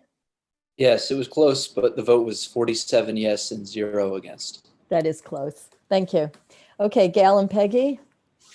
Peggy's going to move forward with the resolution. Thank you. Peggy, just unmute yourself. Good evening, everybody. At our October 1st meeting, the committee addressed the urgent need for affordable childcare generally in CB8 and the need for more facilities in our district that can accommodate the city's new Learning Bridges program for children that are now in the blended learning program. So our resolution, which was passed unanimously, asks for the city to expand learning bridges in our district. And besides that, create generally affordable childcare for younger than school-age children, as well as children from moderate income as well as low-income families. And the final be it resolved asks, because we don't have space for learning bridges in our community, it asks developers if they could help us by providing whatever unused space they have for as sites to have learning bridges programs. So that's our three-pronged resolution. And we'd both be glad to answer any questions. Are there any questions? Michelle has her hand raised, Peggy, and so does Elaine. Michelle first. Yeah, I think this is fine, but I have one concern when you're asking for programs that accommodate children younger than age 3. That's a whole other category of childcare that requires different rules and regulations. It requires a very high ratio of teacher or child care expert to child. It doesn't seem to me that it's a realistic ask. And in light of the fact that our budget is also asking for the building of more high schools, elementary and middle schools, if we're going to go into childcare for this age group, I think it's too much of an ask to ask for children under than 3. Would we like to have it? Sure, it'd be terrific, but I think it's unrealistic, and I don't want it to pull away or inhibit the likelihood of us getting spaces for children that are 3 and over. So I would just like to put that out there and see what everybody else thinks about that. Well, if I may comment, I would say that we could slightly adjust the language in that, but Learning Bridges is for school-age children. And as we know, there are many, many children who are still too young for school. So we could make it a little bit more vague and say that for children of preschool age. But when we had our meeting, there was quite a lot of interest by participants in not forgetting the younger children who aren't in school and who desperately need childcare in order for their mothers to be able to go to work. And so we can't be forgetting about these younger children that heavily populate our district. So it's fine with me. Wait, Michelle, let Peggy finish, please. Go I'm ahead, sorry, Peggy. Alita. I thought she had. Okay, thank you. Peggy? No, go ahead. Oh, Thank you, okay. Peggy. Thank you, Peggy. That's perfectly fine with me. If you change it to preschool, I think that's more general, and then we can see what we can get. So I think that's great. Thank you. What do you think? Is that okay, Gail? It is, absolutely. A good suggestion. Thank you, Michelle. Thank you. Any other questions? Peggy, Elaine and Tricia have their hands raised in that order. Call the question. Elaine? Oh, Call the question. all in favor of calling the question? Is anybody? Tricia has, Oh, for there's, Oh, come on. you know what, I know it's a long evening, but it was a very quick discussion. And if Tricia has a question, it's an important issue. So Tricia, if you can be concise. Yeah, I will support the resolution, but I have to respectfully disagree and push strongly back on this idea that we should just be focusing on pre-K. We have no supports for families with children under the age of 3. You read any newspaper and you'll see that women are leaving the workforce at a staggering numbers because of childcare issues. The only way that we're going to get out of this economic crisis that we're in is when we empower women to go back to work. And that means that we start to think about childcare from 2 weeks on until school-age children. So I'm fine with changing that, but then I still see us having a huge problem. And I would hope that the committee chairs would then take this issue up on the next in another committee meeting to address these issues. To change that resolution like that really changes the messaging, and I still support it, and I still support what we're doing here. But my whole point in the meeting and the points that were reflected, I think, in other members who attended your meeting was that right now in our city, in our district, there are 0 supports for children who are under the age of 3. And right now, daycare costs somewhere between $35,000 and $50,000 a year. So actually, I've been doing research on this, and it can cost a whole lot more. So I fully agree with you, and we will do that. I would just like to make a quick request of you, if I could. If you know of some expert in the city that could address our group on this topic with some suggestions of what we could propose to the city, we'd be most grateful if you would get back to us about that. Sure. The Deputy Commissioner for the Department of Health and Mental Hygiene is the person Corinne Schiff is the name, who oversees all daycare facilities in the city. That would be a good place to start. But, could you have the conversation about people who may be able to come offline? Thank you so much. Okay, thank you. So Peggy, I don't know what you want to do. Vanessa has her hand raised. Vanessa? We just wanted to support what Tricia was saying. That's all. Okay. Thank you. So I know I interrupted the question calling. So go ahead, Peggy, Gail. Peggy. Is there a second? I believe Elaine called for the question. Is there a second to Elaine's?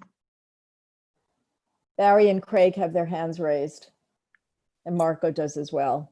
I know I'm taking over your job, Will. I'm sorry. No, it's okay. I was just going to remind everybody, if you're seconding something, don't raise your hand.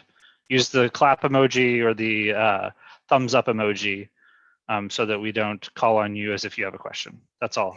There is the reactions button at the bottom of the screen. It's at the bottom of the picture image. It says reactions. If you click on that, you get a hand and a thumbs up. And if you click on those, they'll go on your picture, and it will be easy for Will to we'll be able to see who seconds it. Okay, so can we vote? I actually want to ask a question. I'm sorry. I was unmuted. Okay, Craig. Yeah, Craig. Sorry, I Peggy. thought my hand was raised earlier, so I apologize. You lowered it, so I wasn't sure. Go ahead. I completely agree with what Tricia said, and I was actually going to ask, given the discussion and how it's evolved, if there's any way to modify the resolution, even to break it up into 2 parts. In this way, we can still address the early childhood piece of it as well, because it is so important, and we don't want to. we don't Well- want to not. Can I say something? You know, we're going to take this up next time, and we're going to look at the early childhood era. So this time we've decided that we're going to use the language of preschool children. So next time we'll get at the toddlers, the infants, and so forth, and we can address that more thoroughly. Correct. I'd rather have a more thorough discussion of that particular point than try to chop this up. I mean, that's just my own personal opinion. No, I okay, agree, just want to Peggy. put that out there. That's fine. Thanks. So Peggy, before you vote, could you just clarify again what everyone is voting on, please, so we're all Yes, clear? it's And Craig, lower your hand so we don't confuse you for a no. the language is in the second, be it resolved, it says that create another program that accommodates children, preschool children, as well as children from middle and low income families. So that's the only wording here, that the emphasis remains on trying to get more accommodations for learning bridges, but we didn't want to forget about the children that were younger than school age. Okay, so are you ready to call the roll? Yes, can we vote? Yes? So who's up? If you'd like to vote no, abstain, or you're not voting for cause, please raise your hand right now. Again, if you want to abstain, I see one hand. Carolina Tejo, how are you voting? I'm gonna abstain. Abstain, thank you. One more time, if anyone would like to vote no, abstain, or you're not voting for cause, please raise your hand. Seeing no hands, everyone else will be recorded as a yes. Thank you. Thanks, Rebecca. Thank you. Thank you, Peggy. Thank you, Peggy and Gail. Okay, as Will pointed out, there's no transportation and no parks, unless I'm wrong about this. So let's move to environment and sanitation. Russell and Cause. Yeah, Russell's going to take this. Are you there, Thank you. Russell? Yep, I'm here. I'm unmuted. So as you can see from the minutes, there is one resolution. It relates to something called the CORE Act, which is co-sponsored by one of our local council members, Keith Powers. And it relates to composting. You can see there's a summary of the CORE Act is included in the minutes, and the text is there. So I'll just open it up for discussion if folks have questions about this or comments. Oh, no hands. Let's go to the vote. Okay, sure. Yep. So is there a Rebecca. from Rebecca Dangor? A call to question. Okay. Second, third, fourth. Thank you, Thanks, Rebecca. Larry Schneider has a thumbs up, so I think we're good to go. So yeah, let's call the roll here. Okay, I'm going to lower my own hand. If you would like to vote no, abstain, or not vote for cause, please raise your hand. Otherwise, we'll count you as a yes. Give it one more second. Seeing none, it passes unanimously, 47-0. Okay, great. Thanks, Rebecca. Good. All right. And well, thank go you ahead. so much. Thank Sure. you. Before we Thanks, move everybody. on, before we move on, the vote from the last item was 46 in favor and 1 abstention. Thank you. Thank you, Rebecca. I was just about to ask you. Okay, thanks, Kaz and Russell. Sure. Let's go to street life. Abraham?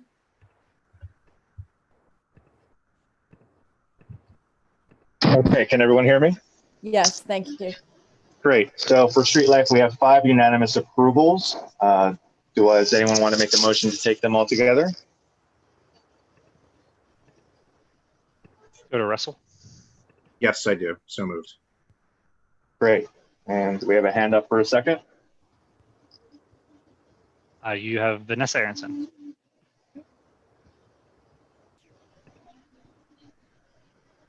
Okay. Assuming that hand up is the second. If that is the case, then Can we call the question on all of the 5 unanimous?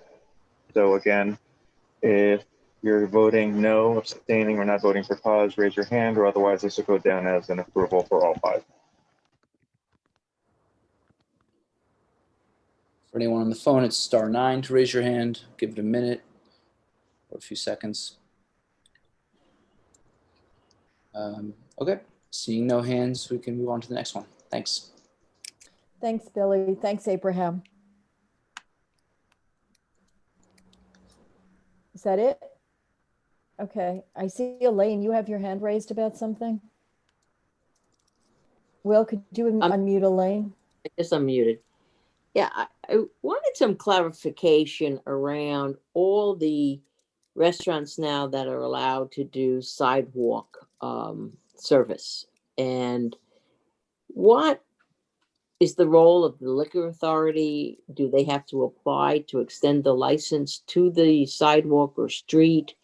And also in areas where the zoning does not permit outdoor restaurants, what is going on? Abraham, could you address that? And with respect to the zoning issue, maybe Craig or Chuck have the answer? Abraham? Yes. So with respect, 2 points. The first point is with respect to existing licenses, those still have to be maintained. I'm still a little unclear myself on the zoning. I know that there is the legislation, but I think that there's not too much clarity or enforcement on the other aspects. So for example, if we're looking at a zoning element that we took up several months ago, Maison, right? But because of the new outdoor initiative, that's been allowed to have that outdoor seating. So in several ways, I think that has superseded some of the zoning issues that we had before. Okay, because East 79th Street does not permit any outside restaurants. And yet we have a few now that are operating. And I just wondered, do they have a waiver? I mean, what are the regulations right now? Or is it just open-ended? I believe the mayor waived all zoning with respect to the restaurants on the sidewalks and in the street. But maybe Chuck or Craig, do you know more specifics about that? And then we'll get to the other people who've raised their hands. Craig, you've raised your hand. Do you know? I'm trying to check, but my understanding was that it is being done without wait, I'm blanking on what I was going to say, respect to zoning, because it could be done basically anywhere that meets the parameters of New York City DOT's program, which I don't believe included the zoning piece of it. Now, I guess my question is, are we talking sidewalk versus street, or are we talking one versus the other? Because I don't know that the street is going to be impacted by a zoning regulation, even if zoning was part of the equation. Well, then let's do the sidewalk.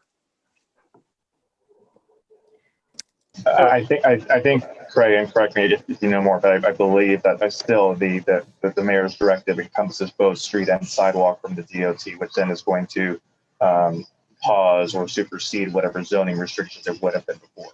Right. I believe that is the case as well. Yeah. And I agree. could we find out what really is going on? Because Yeah, every time,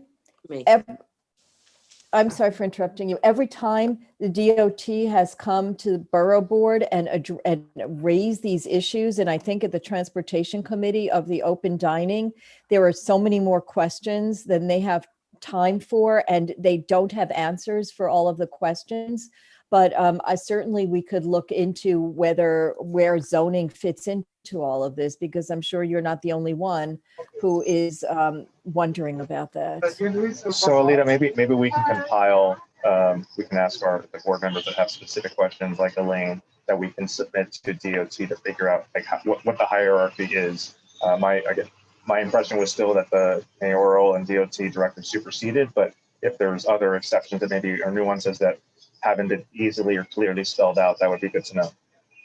Yeah, I think that's a great idea. So why doesn't everyone on the board, or anyone in the public for that matter too, who has questions, we could submit them to the board office, and Will and Max and the staff and I will sort through, and we'll work with Chuck and Craig and Elaine and Elizabeth as all, and Abraham as all is necessary to try and get some answers. Maybe it's worth asking them to come to another committee meeting. It feels like they're trying to work this through as they go along, and things have been changing a lot. Originally, they had said very clearly that restaurants could not use space in front of adjacent buildings. Now they've changed it so they can, as long as they have permission of the owner of that property and the owner agrees not to charge for it.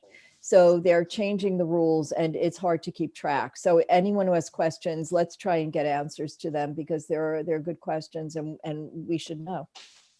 I was just going to say, I was scanning through the DOT website and the Open Restaurants program. There's no mention of zoning in here. There are many other elements to what is permissible and what isn't, but there's no discussion of zoning or prohibitions because of a zoning of a zoning in a specific location. Yeah, and I recall that they said specifically that the mayor, or that this program was not going to take zoning into account, or that any relevant otherwise controlling zoning provisions would be waived for the duration of the program. Or maybe they'll revisit that depending on what happens with the pandemic. That's why your questions would be helpful. Thank you, Craig, for looking into it, and Abraham for the suggestion. Abraham, there are a bunch of people who have their hands raised. Kaz, Marco, and Craig, did you have another question at the end? So if you don't lower your hand, please. Otherwise, Kaz and Marco, Abraham. With the open restaurants, there's an application that DOT has put out. You apply for the street and the sidewalk. Then at first you could not go to adjacent. Now you can with the owner's permission. That's why on 79th, I assume that the restaurant has permission from the synagogue, because they go all the way to 2nd Avenue. Now that it's permanent, what you're going to notice is a lot of permanent structure on the street. Solid wood, a roof over the canopy, and it's getting more like a permanent structure, like the old enclosed cafes, which is getting to be more and more. What a lot of people are doing is enclosing the whole area with plastic, but the regulation is that you're supposed to have 50% open, although you walk around and nobody has 50% open. So the whole thing is there is no enforcement, there is lack of communications between the DOT, the FDNY and the DOH and the mayor's office. So people are building what they think will be eventually legal. I know there's a association in Queens that have had a whole bunch of agencies and the Alliance, the Restaurant Alliance or the Hospitality Alliance. It may pay to get them in also. That's Bookman and his mob. But there's a lot of uncertainty, there's a lot of unknown, and there is a lot of lack of enforcement. And as far as the SLA, the current SLA, they're allowing extension onto the sidewalk and the street without applying, without doing anything. And now what they're doing is the propane, they're allowing the propane tanks on the sidewalk only, not on the street. On the street, you can have electric heaters. So it's all in flux, it's all fluid, it's all dynamic, it's all, nobody knows. But that's, that's the whole of it. Yeah, you're absolutely right, Cos. Given that the extension going to a more longer term approach and the winter coming, I think we're going to have more questions as they figure out, how this is going to develop. Okay, if we could go to Marco and Elaine and Michelle quickly, and Betty and other members of the public. I just have to remind you that the public, we're in executive session, so the public cannot speak at this point. So Abraham, what would you like to do? Let's go with Marco and the board members. Oh, thank you. I think cost cover almost everything. The only part I think that's the question of Elaine. She's concerned for the grandfather eating and drinking establishment, 79th Street. That is one of the case. And for DOT, they don't care about zoning. The only thing care is to support the business. So therefore, any place that is qualified as an eating and drinking establishment, he can put it outside on the sidewalk as well as on the street. So there is no use of the regulations of zoning. Zoning is almost out. Understanding that this regulation is just only temporary. But cause he touched something that made me consider seriously. Some structure, they become almost an enclosed sidewalk cafe. And that we had to ask the DOT to enforce their own rules. So the restaurants, they can have their own space outside, but not with the intention to become permanent. And I think that is your concern, Elaine, that we can allow to have as much space as they can, all the restaurants, for this period of time. But after the period of time will be over, they should go back, and they should the zoning resolution should be enforced for all the eating and drinking establishments, including those that are considered grandfather, those in 79th Street. Thank you. Abraham, we have Elaine and Michelle and Elizabeth Rose. Okay, so I was just going to ask if everyone could keep their remarks concise. Thank you. No, agreed. I was just going to say before we go to Elaine, just if this is going to be something that we think we need to take up on our next meeting to have a more thorough conversation, we may do so, and just to encourage comments to be kept to more brief statements now. Thank you. So then it would be Elaine, Michelle, and Elizabeth Rose. Just point of order, because I'm unmuting people. Didn't you say you want to go to new conversation first before going back to people who spoke about subjects? Are you talking to me Yes, or Abraham? You, either one of you. So then, okay, you're right. You're right. So we heard from Elaine, and did we hear from Michelle? We didn't hear from Elizabeth Rose. That I do know. Okay. Elizabeth, you're unmuted. Thanks, Will. Just following to Marco's comment where he talks about this is temporary, City Council has just passed a bill to make outdoor dining permanent. So it, I guess, behooves us to understand what the long-term, what permanent means. And quite frankly, it may also, I question, I was not aware that 79th Street has a prohibition on outdoor dining, other than Cator's Beast was never allowed to have an outdoor cafe, and that always drove me crazy. May they rest in peace.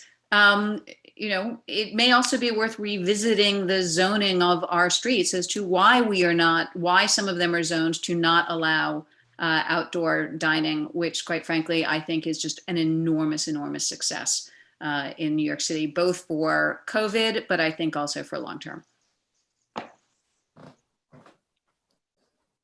Thanks, Elizabeth. Michelle didn't actually speak on the subject. Okay, so then Michelle, sorry for leapfrogging over you. And Abraham, I'm stepping on your toes too. A grand night for me. Michelle, go ahead. Thank you. I was going to say what was just stated, that this is now a long-term, all year round thing. But aside from that, I'm thinking that if all the co-chairs are on and if this is amenable to them, I think that this concern goes across a few committees.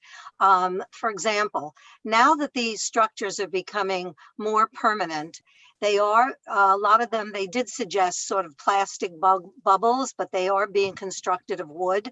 And they're also talking about propane tanks. And I can see that these are potential accidents that could happen, because in order to heat the bubble, which would be of plastic, or the wood construction, that propane tank is providing heat. It could conceivably be inside, or any other heating element that they may use. So I see a possible fire hazard here and fire concerns, especially as the weather gets colder and colder.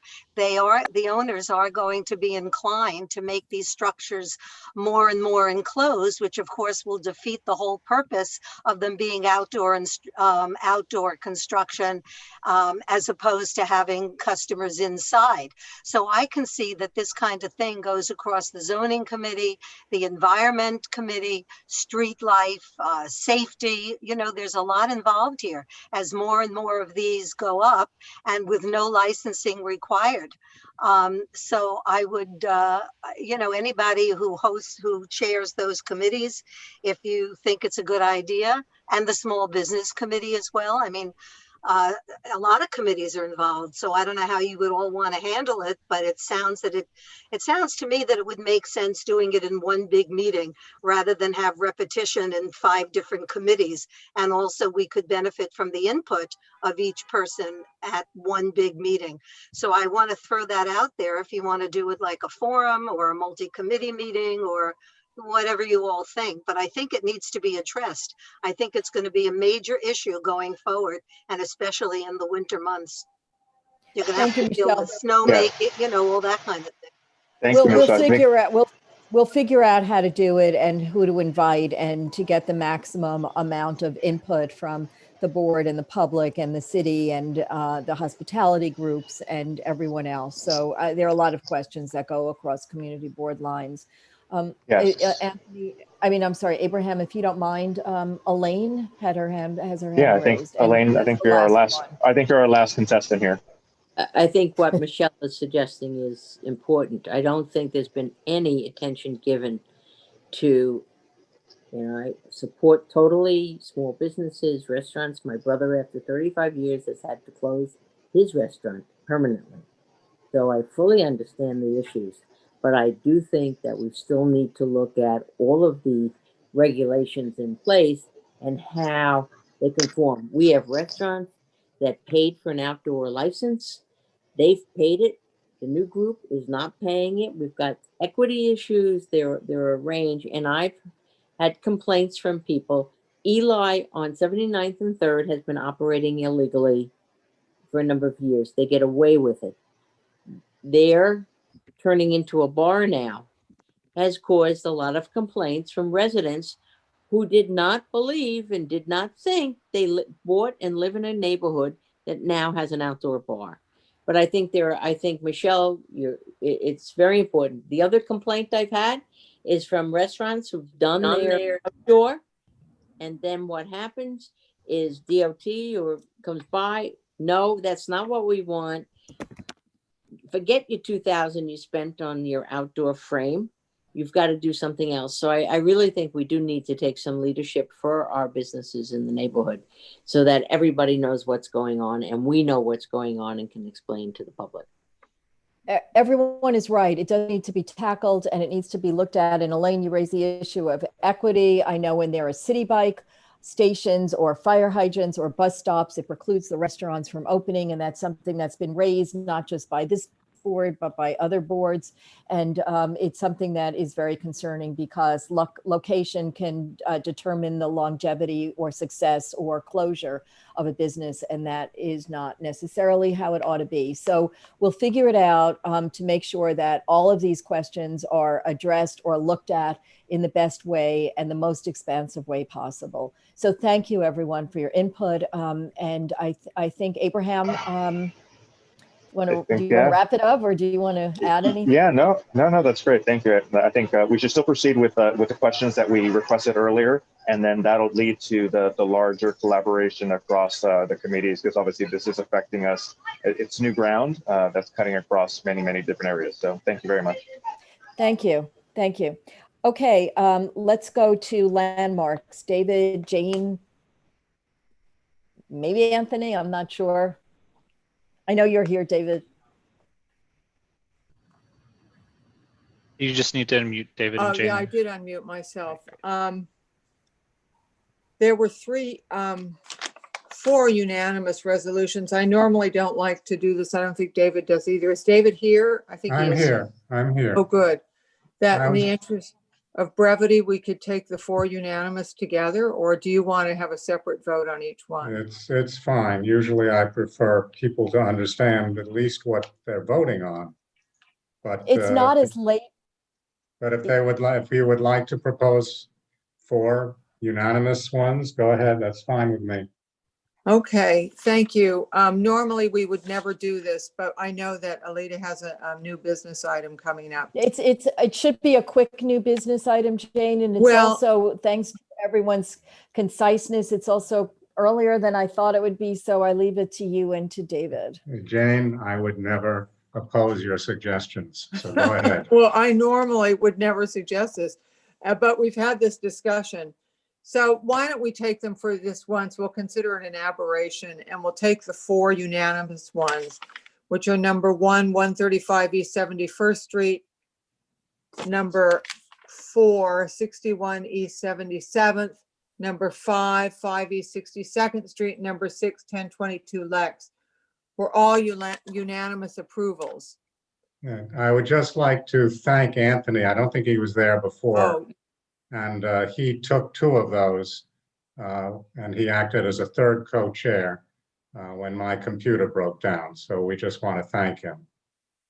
Well, thank you. It was a pleasure. Glad to help. yes, thank you, Anthony. Okay, with that, we're going to go to the first non-unanimous, which I think, David, you were here for that, right? Were you not? Yeah, 959 Park. Yeah, that was the one that I took. Will, if you want to put the photograph on. Which one's? On 969 Park.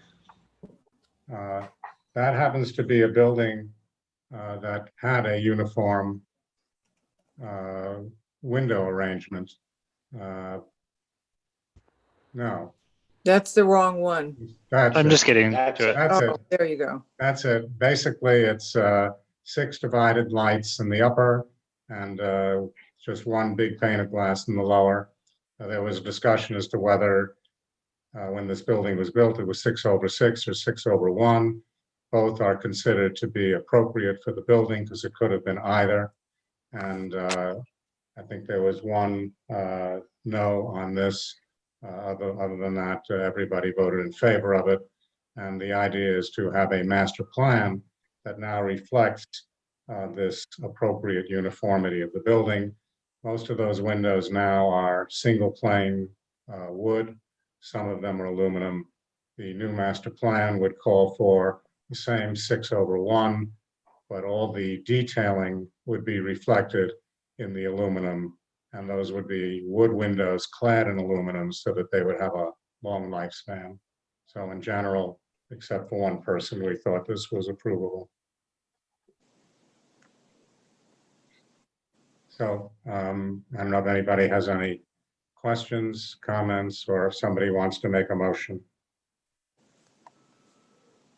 Michelle has her hand up, but we didn't vote on the unanimous items already. We just moved right on. I don't know if you want to go to Michelle or you want to go back. No, I think we should stick to this. Okay. Yeah, maybe we could do this first and then go back. Okay, yeah, I have two comments to make. One was going to be that we hadn't voted, so I was going to suggest that. But the second thing is to this actual item, which is 969 Park Avenue.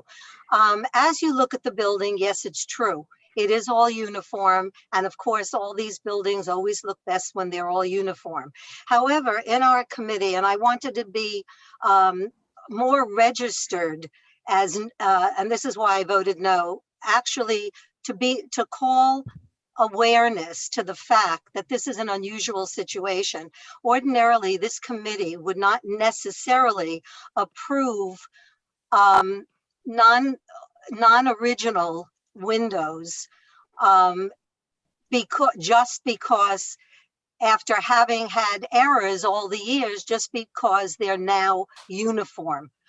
So this building was an anomaly to the committee, I believe, because it was mostly uniform, if not all uniform. However, the original windows were wood, and the question as to whether or not they were originally 6/1 or 6/6 was called into question because the tax photo was not all that clear. But I wanted to be on record as saying that this is not necessarily an acceptable solution for most buildings' master plans, and that buildings should be aware of the fact that just because in an alteration agreement, they approve a non-historical window, and then that window gets put in all over the building, and then they come to us to approve it as a master plan because, oh, it's already there. And that's basically what happened here, but it happened on a larger, grander scale. So I voted no because we are still approving a non-original window. So I wanted to explain that and just be on record as that's my reason. Thank you. In a building from 1911, 1912, we just, for many of these buildings, don't know what the originals were. And we have to be thankful to the board of this building that from the 80s on, they tried to do something that, on balance, seems appropriate.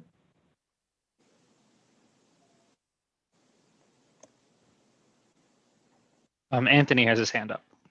Yeah, I was just going, in fact, to echo what David just said, because yes, these could have been, the comment, which apparently came from someone at Landmarks, that these could have been 6/6s, did not, in fact, imply that they were originally 6/6 windows. And so I think it seemed to all of us on the committee that we, or all except Michelle, that we accept the current uniformity, which is an appropriate uniformity for this building. And I think the fact of the matter is that we try anyway to look at every project as a singular event. And so it's not as though this establishes the kind of tilt and turn single pane, single window glazing that we have in other areas in the district, other buildings in the district. Doesn't establish it as this as a precedent for something else. Anyway. So are there any other comments, questions? Marco has his hand up. Thank you. I'm still in dilemma to say yes and to say no. And that's what I say. I'm still in the part of abstention. And everything is triggered to me is I'm sorry, I'm gonna go a little bit off of this topic. Alida and Gail and Michelle sent a letter to Landmarks, an excellent letter. And a copy was sent also to Civitas. Civitas answered to us against our letter, assuming that one of the arguments that they have is the new sustainability regulation that will come in effect very soon, and all the buildings for the 2024 must be in compliance with the energy code. At least 40% of the standard must be in compliance. And especially they target, and that's what they mentioned in the letter, those buildings that have 25,000 square feet or more. Because there are those buildings, even though they represent a small minority in the city in comparison with the other buildings, which is 2 million of dwelling units, they represent that they spend more energy than they're supposed to. And that made me immediately concerned with the use of the different materials, one for the window, which is wood, and then for the cladding in aluminum. these two materials doesn't work together very well. And that is the dilemma that I have, even though that is not part of the appropriateness. But sooner or later, we're going to face this issue because most of these buildings, they will come back to us again saying, no, we have to be in compliance with the new law. So this is why I'm still undecided to say yes and no, even though I know very well that abstention means no. Thank you. To be clear, the drawings show aluminum-clad wood windows. These are not aluminum windows the way you think of inexpensive aluminum windows. These are aluminum-clad wood windows. And as Marco points out, the building has to meet the energy efficiency requirements. So they are insulated glazing. And last but not least, this whole issue of master plans for windows is something that we've taken up as a committee. We've been very disturbed that a lot of master plans can take an older building like this and allow 1/1s. And I think we have to give credit where credit is due. I also don't think we want to drive out the good for the perfect. If you think the perfect is 6/6, we will never know that. So having something appropriate in place and having that being something that they happen to be replicating. So often when we ask for a master plan, it's not to replicate, it's to do something else.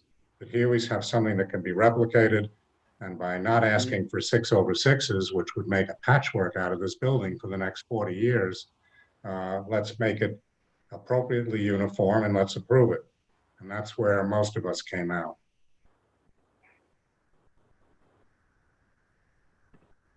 There are no more hands up. No more hands up. So I guess we need a motion. Oh, I see Russell raise his hand, hopefully. Call the question. all in favor? I mean, Will, you go through this, not me.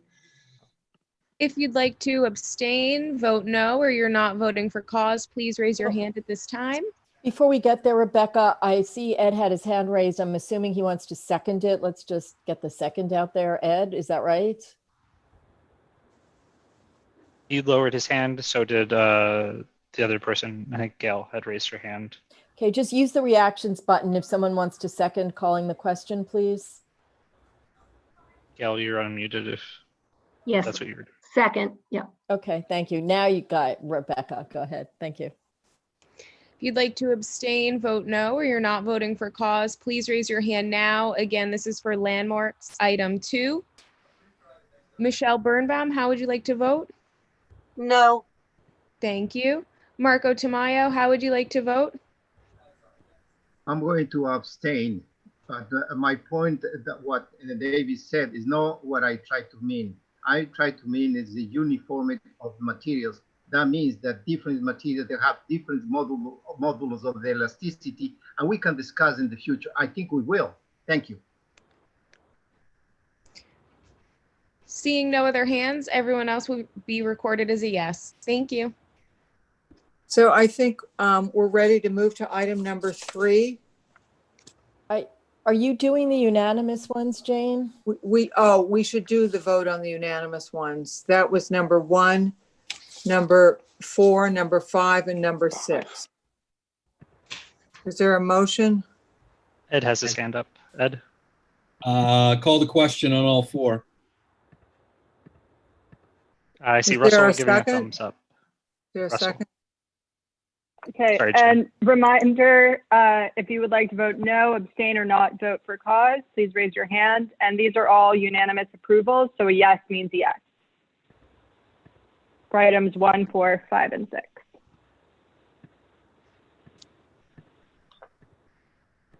All right, seeing none, all 4 pass with a vote of 48 to 0 to 0. Thank you. Okay, thank you very much. We're about to move to number 3, 163 East 67th Street, the Parkey Synagogue, which is an individual landmark, a Moorish-style building. The application was to replace 2 existing signboards with LED signboards. Do you want to drop in one of the drawings, Will? Yes. Thank you. Thank you. This beautiful, beautiful building, gorgeous, as you all can see.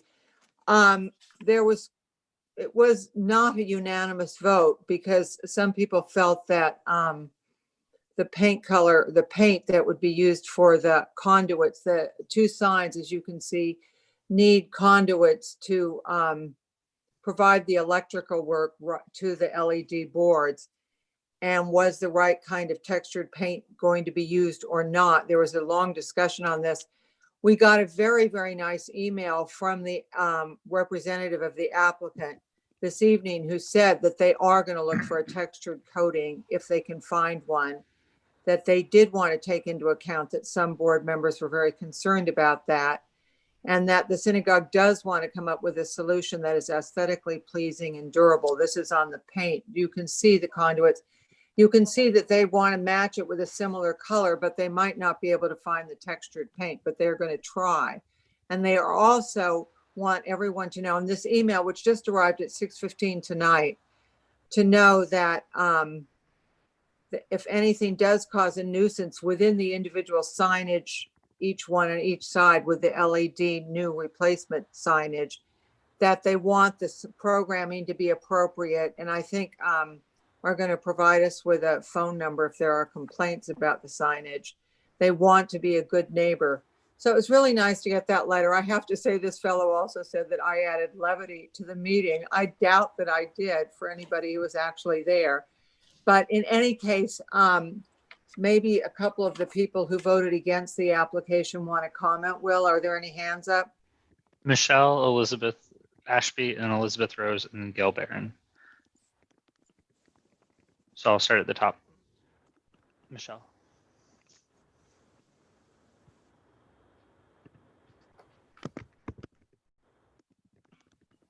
Michelle, you just have to unmute, or we'll move on to Elizabeth. All right, we'll come back to Michelle, I guess. Elizabeth Ashby. Am I on now? Yes. Okay. The reason I voted against it, and perhaps I'll change my mind, is to make sure. I felt that we should have included something about this type of signage. I think they probably will do a perfect job, but I think we learned a very sad lesson. Church on Park Avenue has this type of signage, and everyone is complaining about how garish it is, how terrible it is.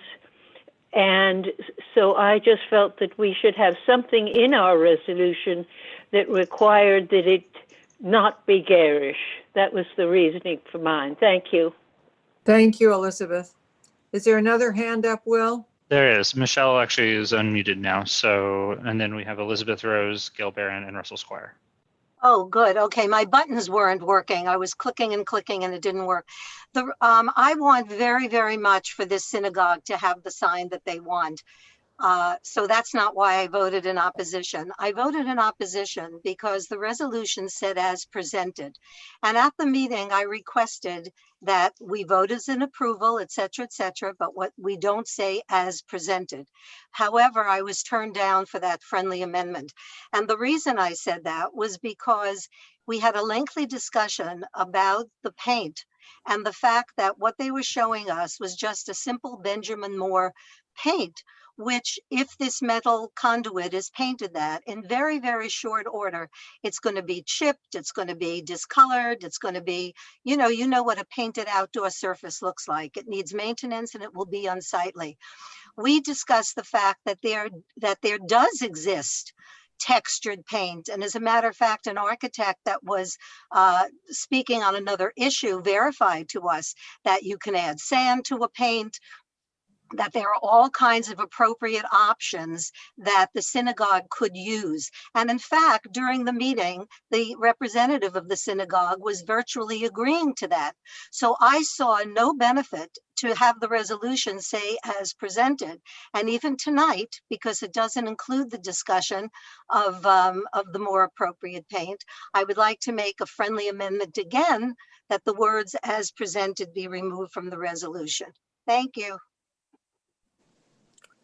Will, are there any other hands up?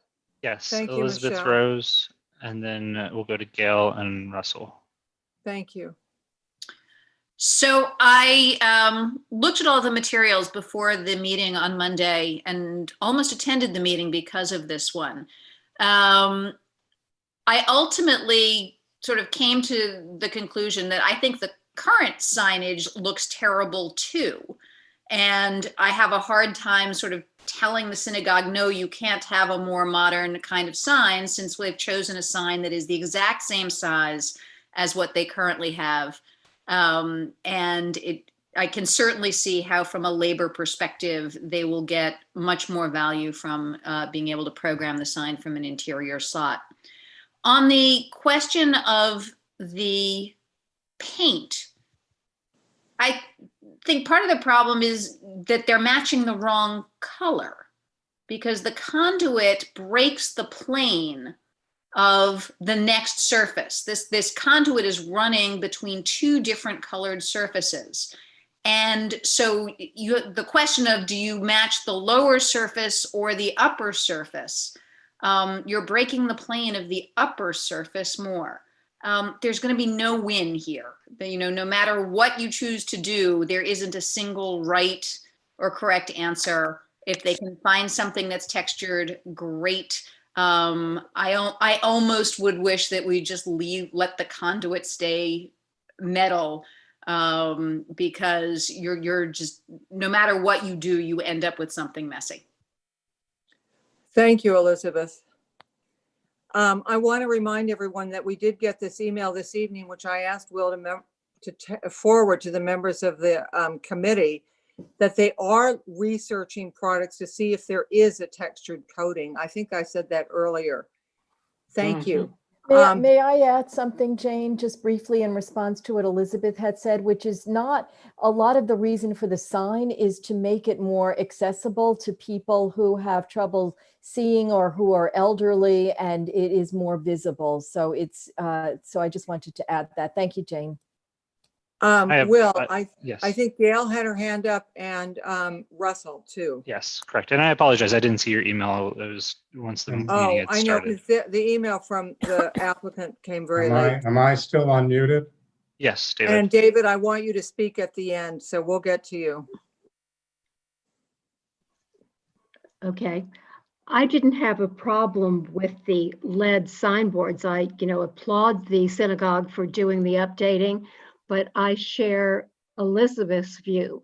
If you walk by St. Ignatius, it really is rather garish and bright, and people who live in that neighborhood have complained mightily about those signs. So my feeling was, I understand that they were going to have timers and turn it off at a certain point, but they also were going to have running photos and different colors. And I just wanted to make sure that whatever they did tended to be tasteful, because we did have a resident who lived next door who said, do not refer to this neighborhood as non-residential.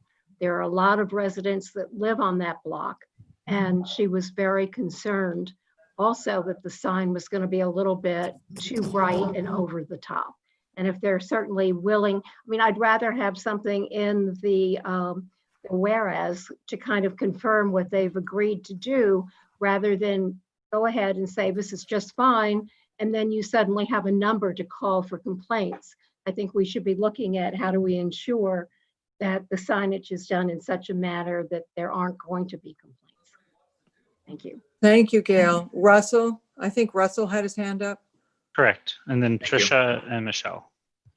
So I voted no, and I wasn't so concerned about the sign in large part because they, there was a pretty detailed dimming plan in the proposal. I was concerned about the conduit, and the reason is, I think it's just sort of tough to know really what it's going to look like. There's a sample there, and that's helpful, but I think it wouldn't have been too tough to have an example of what, a length or a segment of conduit would look like, painted as they propose to paint it, and actually see what it's going to look like, and that way. And it's just such an ornate building and such a beautiful building, and that's my concern, is that you can do all the samples that you want, and at the end of the day, it's sort of tough to know really what it's actually going to look like. And in this case, I think we could have had more information on that, and I'm torn because they have been very good, and they've certainly, come back and tried to accommodate everybody and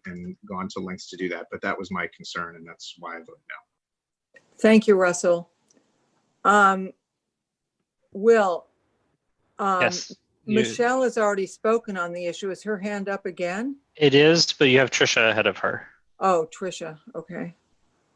Hi, everybody. I just very quickly, I just want to echo what Gail and what Elizabeth had said. I remember the last time we did this years ago, and I had the same concerns. This is a stunning, extremely ornate building, as everybody else has said, and I just feel worried about, I actually worry about the signage, and I wish that the materials had images or renderings of what it would look like. I think it would be helpful to know. I think that that we have to be, although I am wholeheartly in support of making things more accessible, I think my concerns are in general with just as distracting, I guess, from the rest of the building. I rely on the committee's opinion on this, but I just want to echo, and I would love to see something in the resolution that just kind of tweak that to make it clear that we do care about the signage.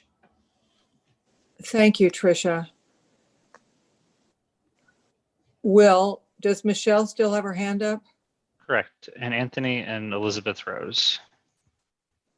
Okay, why don't we, since Michelle's unmuted. already spoken on the issue, let's go to the people who haven't spoken. Elizabeth has already spoke, Elizabeth Rose.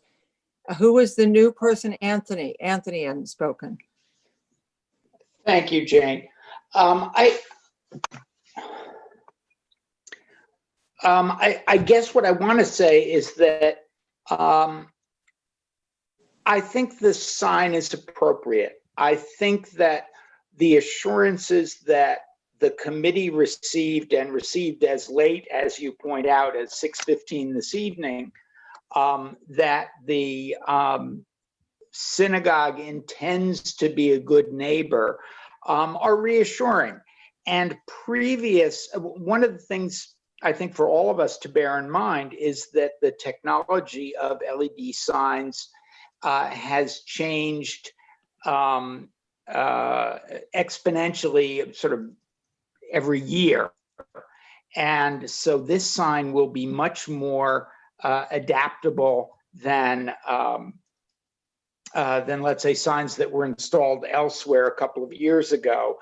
And this is certainly dimmable, and I think the assurances of the synagogue that they will work with their neighbors, their immediate neighbors, on dimming and scheduling all together is I think fine. I don't think they certainly have no motive for being bad neighbors, and I think sometimes we have a tendency to overthink these things.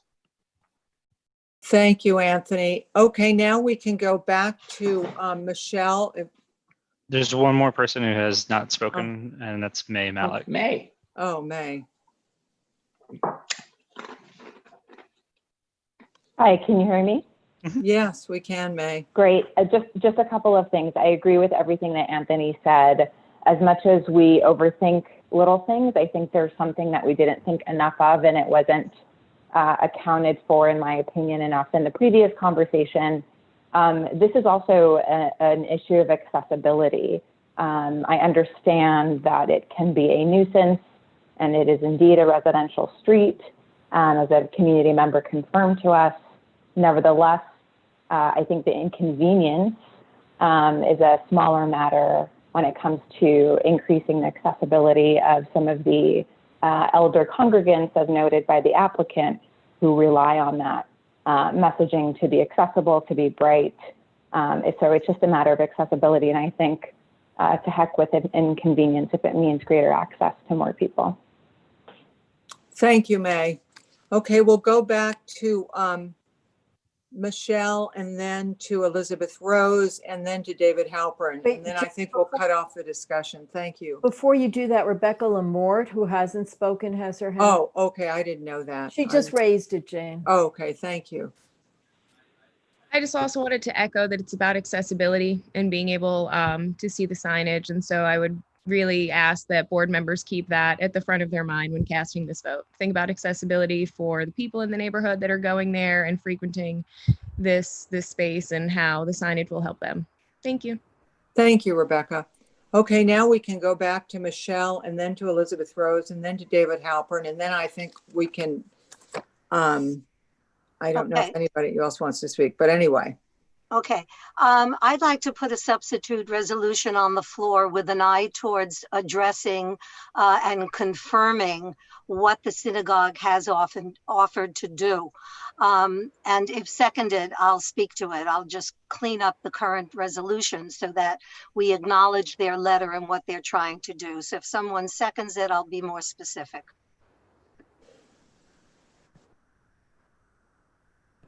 Thank you, Michelle. I didn't hear a second. So let's go to Elizabeth Rose and then to David Halpern. Okay. I really heard what a couple of things that were said, I think right before I spoke and after I spoke, that the purpose for this was accessibility and that there are concerns about another installation at St. Ignatius when an LED sign was proposed, and that the greatest concern is around garishness.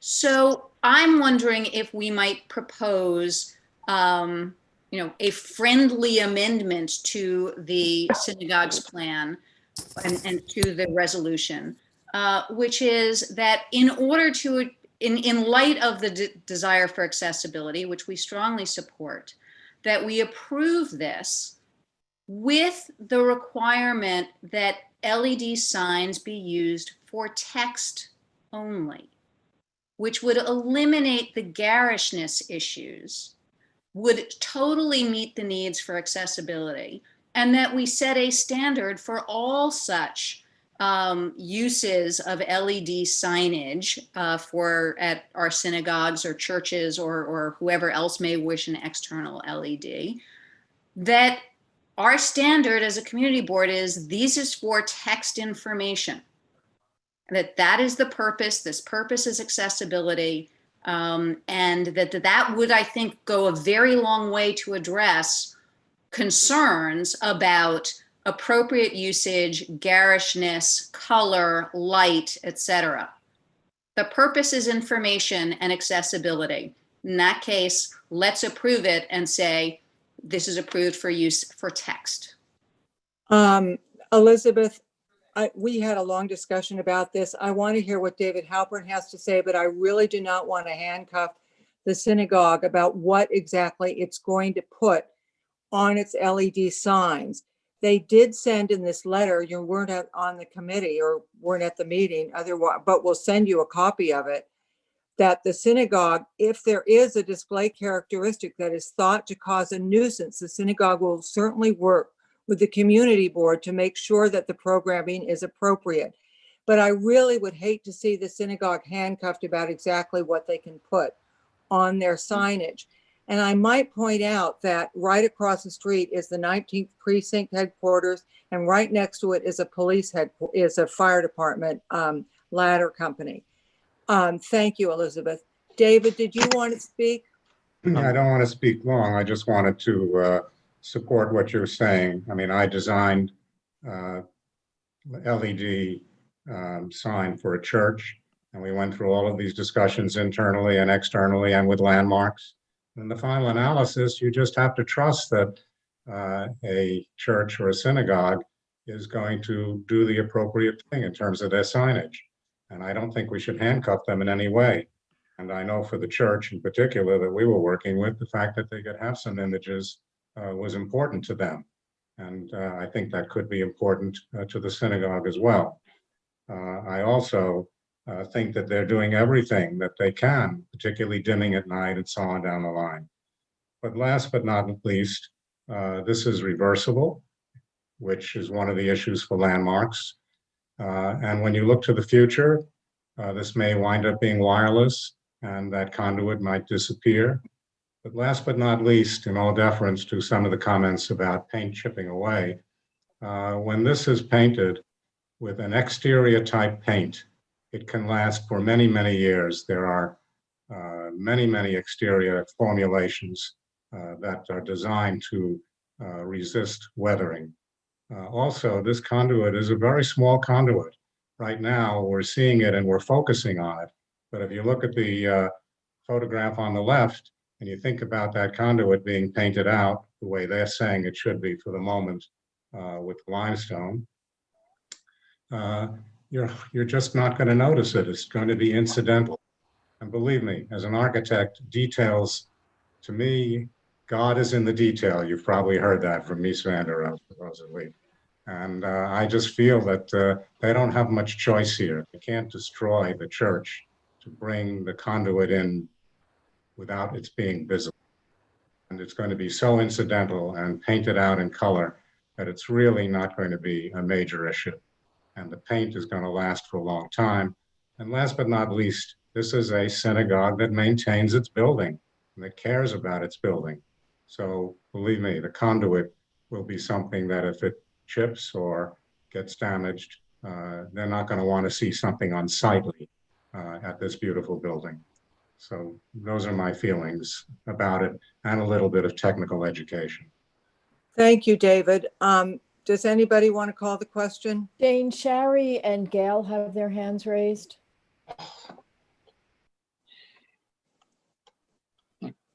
Will, Yeah.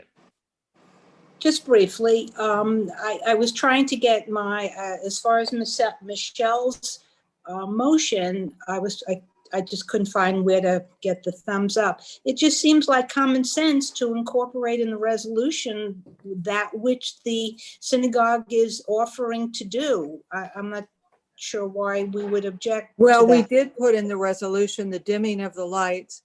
And if you like, we'll throw in something that that they will hope that their programming is acceptable to the community.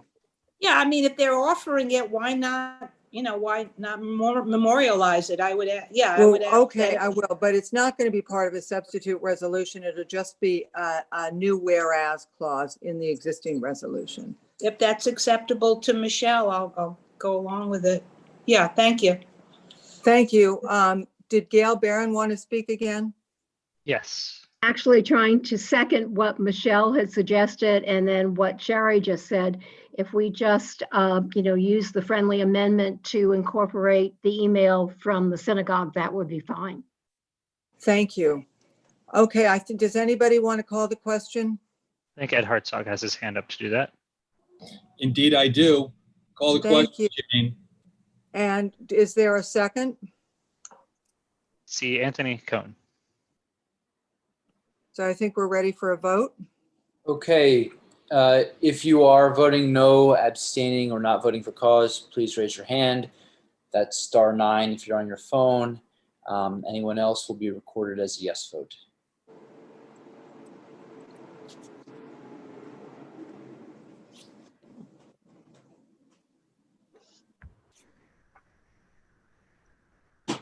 So again, if you're voting no, please raise your hand, or if you're abstaining, you're not voting for cause. Not seeing any hands. Okay. Thank you, Billy. Gosh.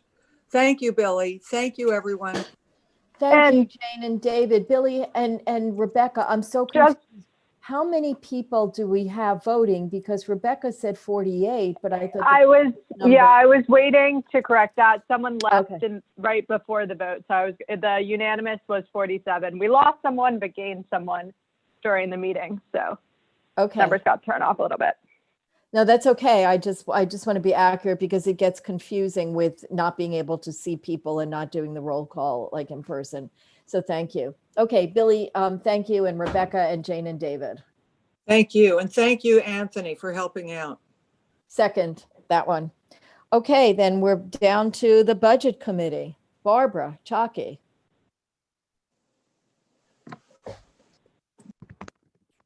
Barbara Chucky, just unmute whenever you're ready. Okay, do you hear me? Yes. Yes. Okay. First, I want to thank everybody who came to the Budget Committee. We had very good participation. And not only do we have good participation, we had a lot of information before from the committees submitted for the district needs. They submitted for the expense budget and they submitted for the capital budget. So even though we had a long meeting and a lot of participation, it was great that we had so many people participate. Just to make it clear, this is the fiscal year 2022 budget, which starts July 1st, 2021 through June 30th, 2022. It's before I said it at the budget committee, and I just have to say it again. I'm very concerned that during this year, during the fiscal year 2021, which we already voted on and submitted, I think there's going to be a lot of changes. I'm very concerned about cuts to the federal budget, to the state budget, and to the city budget. And we will keep on monitoring that. We may have to meet again to make recommendations for different changes than they were going to do. So I'm concerned about that, and we have to keep on monitoring it. We also have not yet voted on the 2022 Community Board 8 internal budget, which we'll have to do in the near future when we know how much money we're getting. With I'm concerned there's going to be a lot of cuts to that too. We really don't know what's happening. I hope everybody looked at the documents. We changed it. What we did was look at the 2021 budget, which we're in now, and made some changes, made some additions for both the expense and capital budgets. So the expense budget, everybody has the documents, I think. Please look at that. Just so you know, because it does interact with the budget, on the top priorities for the district needs, the 3 top priorities, which are very hard to figure, top ones, and this came from the committees, and all the votes, by the way, for the expense, capital, and the district needs were unanimous. The 3 top priorities were affordable housing, parks, and schools in general. So included pre-K, 3K, whatever they call it, and middle schools and high schools. So those were the 3 top priorities. Okay, the expense budget is on the floor. Any questions or comments? Michelle has her hand up. Michelle? Yeah, I just wanted to clarify, Barbara, that the first 3, maybe it was of the capital budget, but even with this, it was high school, middle, and elementary. Yes, I think you left out the high school or the middle. I just wanted to clarify that. I didn't mean to, Michelle. Oh, I know you didn't. Who was at the budget committee? Is on the budget committee. Thank you. Okay, any Chuck other- Warren has his hand up. Who? Chuck Warren. Oh, Chuck?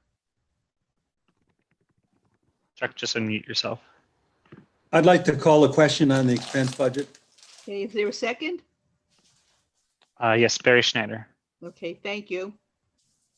Okay, all in favor of calling the question? Rebecca, you have your hand up?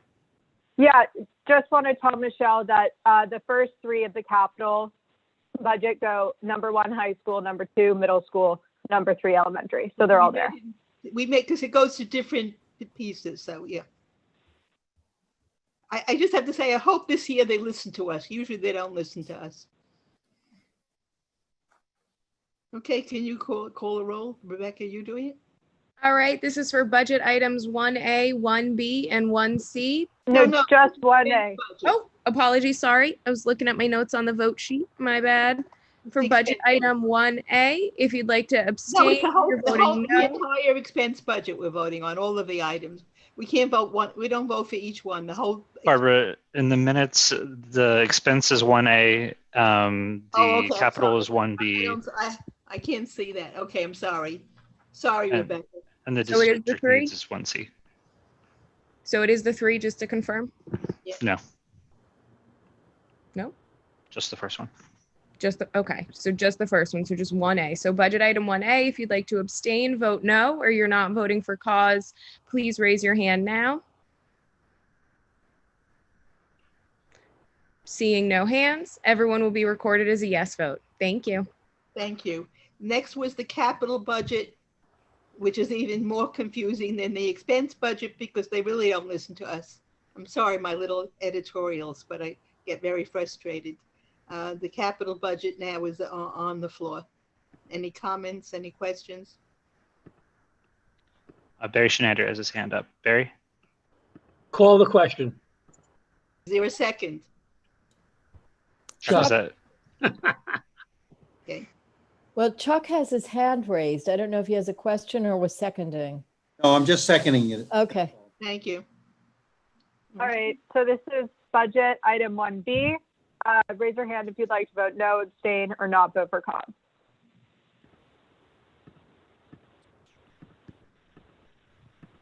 Seeing none, it passes unanimously.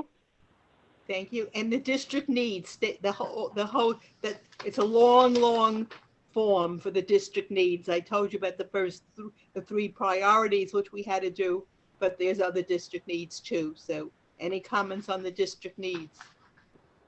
Trisha has her hand up. I just want to say that I think that there's a glitch, and I emailed Will about this. There's some, the Esplanade is listed as other on every single page. So I told Will it must be some sort of glitch, and as long as that gets fixed, I'm fully in support. We'll fix that. I didn't say that. Okay, we'll fix that. Sure. Thank you. Trisha. And you have Peter Patch with his hand up. Yeah, just a brief comment. One of my favorite and least favorite experiences since I've been on the community board was actually in the first year when I sat in, actually it was before I became a member, I sat in on the budget committee, and my friend Barbara Chalky, after went through the whole process, I asked, what happens next? And she told me nothing. And incidentally, when I interviewed with Ben Kalos, he confirmed that. So as a editorial comment, and I'm not quite sure how one goes about this, I would like to give some thought to how we can actually be more influential. Well, but we other than that, with the city charter, and just to give you an example, they sent us comments back. The agency sent comments back. Now we're submitting what we want in the budget. The comments back say, if we have funds in the budget, we'll fund that. That makes no sense to me. But and it gets worse each year. It's gotten worse each year I've done this, so I get very frustrated. well, I celebrate the process, and I don't celebrate the lack of influence. Okay. I just want to assure you, Peter, that we're not the only ones faced with this. It comes up by community boards whenever the topic comes up at the borough board. I'm absolutely sure. Okay, any other comments? Any motion to call the question? Well, other people have their hands raised. Oh, okay. I can't see hands. I know. So we have Billy, Adam Wald, Rebecca Dangor, Rita Popper, Okay. and that's it. Billy. I just wanted to call the question. Oh, okay. Well, let's just see if you don't mind, if anyone has any substantive comments. Okay, people, before you seconded, note that there's still hands up. Adam? I had a question about general community, maybe it's not handled in this, but general budget allocated to each of the community boards. And if We don't have our own budget yet. We don't know how much money we're getting this year yet for 2020. Okay. So because that's why we didn't do it. We didn't do it yet because we don't know what it's going to be. Maybe zero. No, I'm being facetious. well, we just signed a new 8-year lease for that tiny little office I on know. Park Avenue. Our rent is $155,000. We went through this way back. We found other space that would have been much less, and the city wouldn't let us rent it because we needed a variance. So we can't, right now. That's absurd. We're paying $102 a foot for rent. I mean, Well, I don't think we could break the lease now. I have nothing to. Well, Okay. There's always an opportunity to renegotiate, Adam. So you have the expertise since you're in the commercial real estate business. I'm sure you could give really good pointers. I will also point out that we don't negotiate our own lease. no, I know. DCAS does. But if there are savings, would those trickle down to our community board in specific? That's It would not. That's actually from our usual, from the money that we get for the district office. That's a separate item that doesn't come out of our budget directly. Okay. It doesn't mean we should waste money, but it doesn't come directly. I just see these numbers and You have a nice background. my head hurts looking at them. It's Yeah, these I numbers know. are pretty. Okay. Will anybody else? Yeah, Rebecca and Elaine. While I do hear and echo everything Peter and Barbara said, I do think the budget and district needs statements serve another purpose, which is to show our community what we're focused on. So I don't want us to totally throw it under the bus. I shouldn't be so negative. I'm sorry. Because you can, you know, before I got on the board, I spent a lot of time reading all of them for the past years, and it was a great way for me to become aware of what the board was interested in. So it can serve multiple purposes. And the votes for the last two budget items were unanimous, 46 to 0 to 0. We lost somebody else, right? Yes, you have Elaine and Valerie Mason. Elaine, I just got unmute. it. Yeah, I was just going to say on the rent that is paid, Adam, it's not in our budget. It's a reality in our district. Things are expensive. It took years to even find that space. And what we had before that was a disgrace. So, you know what? We pay a lot to the city. We get something in return. We have a decent space for our staff to work in. Made even nicer by Will last year or the year before. So it is a really nice space. It was always a nice space. And when we reopen it, you are all welcome to come by and say hi. I look forward to that day, honestly. What year? Yeah, really. Valerie. Valerie has her hand raised. Yeah, hi. I want to say that I completely agree with Adam and that I think maybe this is for like borough board where all the presidents of all the boards should get together and reevaluate their space. Chairs. And chairs, sorry. But, you know, to reevaluate or look at, you know, savings that could make a difference, you know, on a cumulative aggregate basis, if not just to our space. Barry, I have to say, in some of the other boroughs, if you see what people have in some of the other boroughs, they have large storefront spaces because rent is so much less expensive than in Community Board 8. Right, but I think we're at a point right now with a lot of leverage, and we could be in we could even increase our space perhaps, you know, that we could even use for small meetings. I mean, who knows what's going to be We do use it for small meetings. We can use it now for small meetings. No, but I'm talking about even larger. I mean, I'm in Midtown every day. I see what is becoming available. And I just think it's something that we should be proactive about. And even if we can, even if it's not in our budget now, the fact that we're thinking about it, we should get other people to think about it as well. And that's all I'm saying in terms of. It's not our budget. It's the city. It's a different budget. But I understand that, but I think we should. No, you're right. You're right. So that's all I'm saying. I agree with Adam wholeheartedly. I mean. Okay. Will, any other hands? Yeah, Marco Tamayo. Thank you. I think Bill, he proposed to call the question. I'm gonna second. Thank you. There's a second to call the question? Yes. Okay. All in favor? Okay, please call the roll. Okay, raise your hand if you are no, abstaining, or not voting for cause. Sorry, and everyone else will be marked as a yes vote. That's *9 on your phone. Seeing no hands, I'll mark everyone as a yes. Thank you. Thank you, everybody, and thank you, everybody who participated. Thank you. Thank you. It is important, as Rebecca pointed out, it's not just for the city. I would like to, is there any old business to be raised? Sherry Weiner has her hand up. I know, I see that. Thanks, Will. Sherry? Yeah, I just thought it was important to answer your question about the voting meeting we had last night and just give a couple of highlights for the people who weren't on meeting. We had an excellent meeting. We had a presentation by Susan Lerner from Common Cause, who really knew all the nitty gritty about voting. So I'd just like to share just a few of the highlights. As Alita said, you do have to vote at your assigned early voting place. If you don't know where it is, you can go to Find My Poll site ballot.vote.nyc.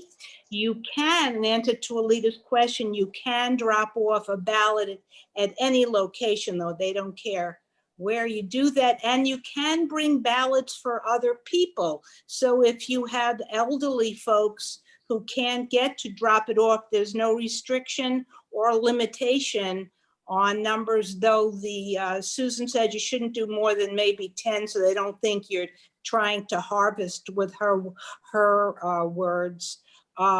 Make sure you sign and date the ballot. There's now a red X where you have to vote. Do not put any extraneous marks on the ballot. Make sure you fill in the bubble. Postage, Valerie has found out we need 2 stamps, but we were told that even if you don't have enough stamps, they have to deliver it. And as Susan stressed, vote whatever you're doing early. We, in New York, oh, this is interesting. In New York, they don't even start counting your absentee ballot until 7 days after Election Day, which is why, if you remember with Carolyn Maloney, it took so long for them, but they have to review if you voted in person as opposed to voting absentee. So that's the lag there. So those are the main points. If you're voting in person, you can, early voting starts next week through Saturday through the 1st. If you're voting absentee, just get that in the mail as quick as you can. And let's hope we have, an uneventful election day. That would be Sherry, good. I know some people, Ed and Michelle, have their hands raised, but I just want you to say, are there any ballot boxes outside of polling locations? No, interestingly, because it's different from other states, we keep on seeing the news about ballot boxes in different locations. In New Jersey, I know they have ballot boxes in each town. In New York, the voting boxes are only in the voting locations. So you do have to go to the voting locations. There is no wait, there's no line. The box is placed on that table when you walk in, the information table. So we just can walk right in and put it right in the box, not touching anybody or having to sign anything. So no, only in your early voting locations. Thank you. And some people have their hands raised. If you can't see, Ed Hartzog, Michelle Birnbaum, and Valerie, Vanessa. Yes. So the first would be Ed. Thank you. So Sherry, just wanted to echo that. One of the reasons why I was late to our meeting tonight was I discovered tonight you can't do Zoom at the same time for 2 meetings. I was on a webinar at the City Bar tonight on questions about voting. More, if you have trouble sleeping, you have all kinds of in the weeds stuff. But one thing I would like to echo is the early voting. There was a lot of talk about New York. I would just say, after listening again to the folks tonight, if you can, don't mail your ballot. There are early voting begins on the 24th. It runs through November 1st. Right. Find your early voting location, Vote NYC, or just Google the Board of Elections, get to their website. You'll find your early voting location. As Sherry said, there's a box there to drop off your ballot. If you've requested your absentee ballot, you can also go to your county board of elections. For those of you participating not in Manhattan, you go to the local location in New York. You do not go to Broadway, which is the general office. You go to Varick Street. That is our county office in New York. If you're listening, do not go to Broadway. Go to Varick Street, 200 Varick Street. That is the New York County Board of Elections office, in case you were wondering. I just want to stress that again, and you can vote there as well. It is required to have a ballot box. So if you cannot go to the early voting location, go to your local Board of Elections, all 5 boroughs, drop off your ballot there. It will not be counted on Election Day. It will be counted, as Sherry said, as an absentee ballot 7 days after the election. Done with the PSA. Thanks. Michelle has her hand raised, and then Valerie, Sherry. Yeah, Sure. I just wanted to add something that I thought was pretty tricky, so I wanted to share it with everybody. And that is that there's a barcode. There's a Oh, I can barcode get on that, the yeah. ballots. And this barcode on the ballot, when the ballot is put into the interior envelope, there are two envelopes, that barcode has to show through the see-through portion. Oh, good. Well, that's the It's the barcode. barcode. And then if you And then look you at the have to put it in interior- upside down. Right, it's a little tricky. In the, what Michelle's seeing, this is the back of the envelope you're actually mailing. And there's a slot. So in order to get the barcode, you literally are putting it in upside down. And then the barcode shows. Don't use any tape with sealing this. You only can use the strip that they have. So see how the barcode is now showing through. Is that on The the back- interior or the exterior envelope? This is the exterior. This is the exterior. You've put your ballot. You do your ballot. You put your ballot in the official absentee ballot envelope. That's the Okay, interior. that's the internal one. You have to sign it. See on the bottom, you have the red X. You sign it and you date it, and then that's what you put into the outside envelope, which is addressed to the Board of Elections. Okay, that's a very good point, Michelle. Thank you. So 3 pieces of paper: the ballot, the inside envelope, and then the outside one. So the barcode has to be on the interior envelope, not on the ballot. The barcode is on the inside envelope. Right. Which Not on you the put ballot. into, no, Correct. which you put into the outside. Correct. ballot. Correct. That's a little tricky, so bear it in mind. You don't want it to be too easy, would you? Okay. Any other questions, Valerie? I just wanted to say, I just checked with Will, and the meeting from last night is on YouTube. Susan from Common Cause was amazing last night. Excellent, excellent. And there were a couple of people on this Zoom call who participated in the ballot watching that went on in July. And I can just tell you that there were a number of new rules and mechanisms put in place to really improve. I mean, it was almost a good thing that the June incident happened, because it really helped them realize how the process is updated.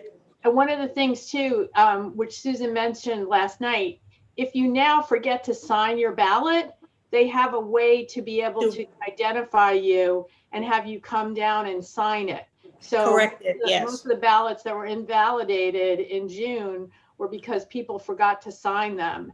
And so they've even gone to the process of doing that. And also, I just wanted to mention, it was almost like a coupon mailing that we got that has an ID, which they're not calling an ID, which is like a quote unquote fast pass when you go to vote. If you take that red, white, and blue card, it'll be much easier to send you to the correct table to vote. So if you bring that with you when you go to the polling place, it's not an ID, but it's something that will allow you to move through the system faster, because they can color code you to the tables.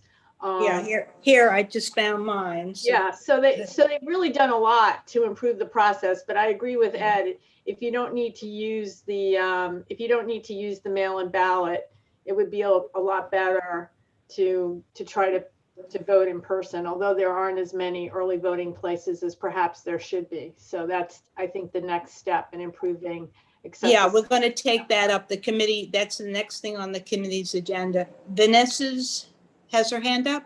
She does. And I just want to follow up on something while I'm unmuting Vanessa that Valerie raised. All of our meetings, if you miss one, for anybody who's just attending, they're always available on our website.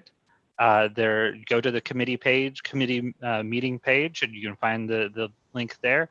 They're also on our Facebook, and they're also on our Twitter, and they're also on our YouTube.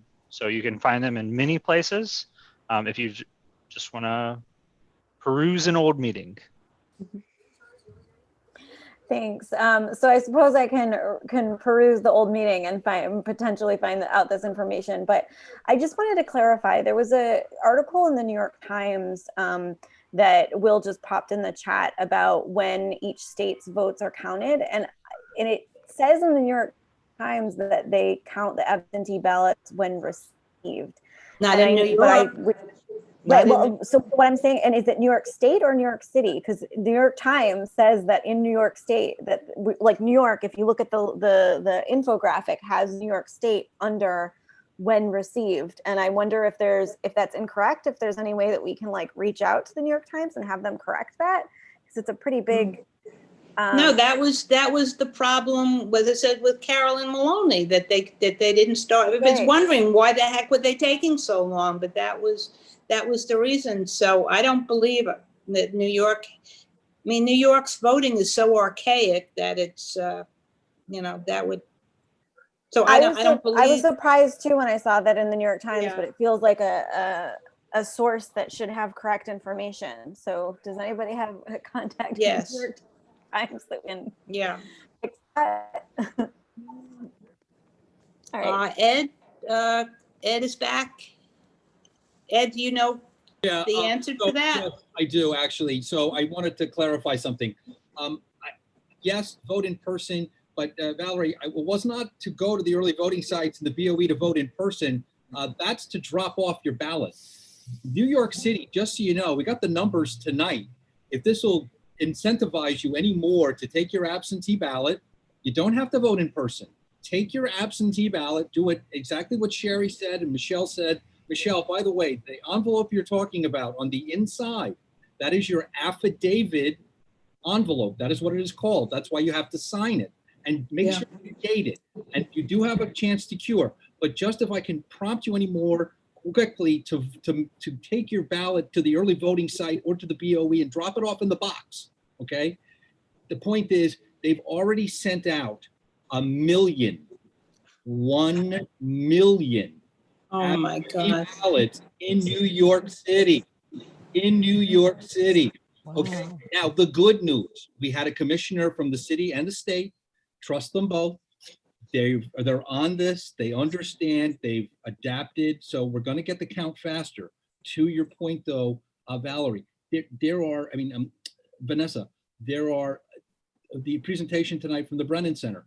Every state is different. New York State, as you point out, we are one of the few states where we start counting literally a week after the ballots, the election. By the way, one of the biggest reasons why people's ballots are not counted, yes, they didn't sign the envelope, but guess what? If your ballot does not arrive at the Board of Elections as proper and correct as it may be, it will not be counted. It has to arrive on time. That cannot be cured, and you can't fix a problem that they don't know about in a timely way. So again, stressing, please, if you can, do not trust the Postal Service. No disrespect to the postmaster and anybody who works for them, but just for New York. But to answer your question though, some states, some of the swing states, they count early. Florida, they count their absentee ballots early. Pennsylvania, they count their ballots the day of the election. Every state is different. So again, if you can, go to the City Bar website, New York City Bar. They did a webinar tonight, very informative if you really want to get in the weeds. Larry Norton at NYU at the Brennan Center has done an entire presentation on this, covers the entire United States, gives you a great breakdown of where there's early voting, what's going on, all the restrictions, how late they can count. Pennsylvania had new rulings. The Supreme Court is 4-4. They did not take up a case. Oh, right, but Pennsylvania, yes. They deferred on it.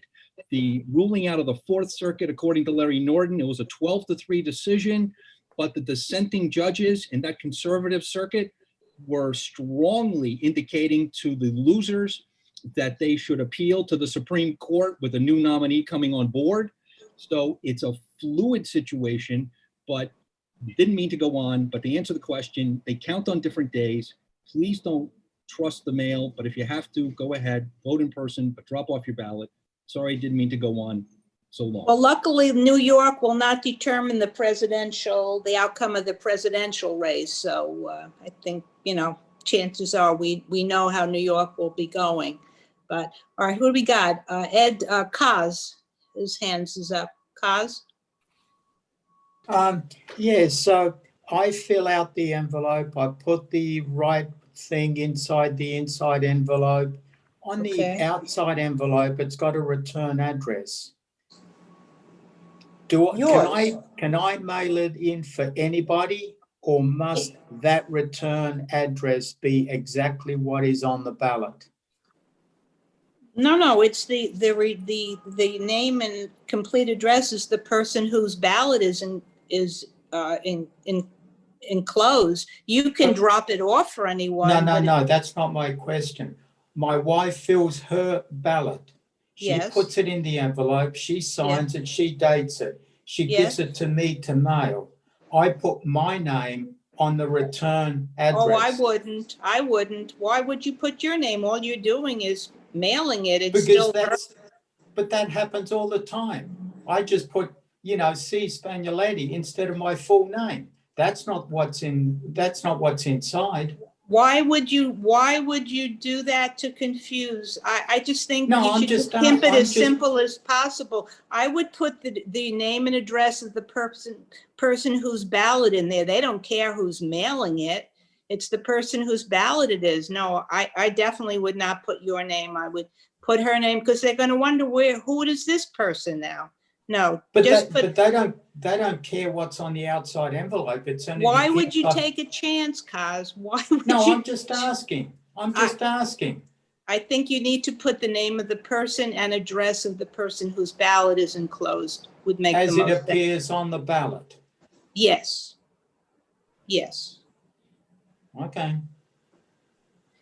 Valerie, did you want to speak again, or you didn't pull your hand down?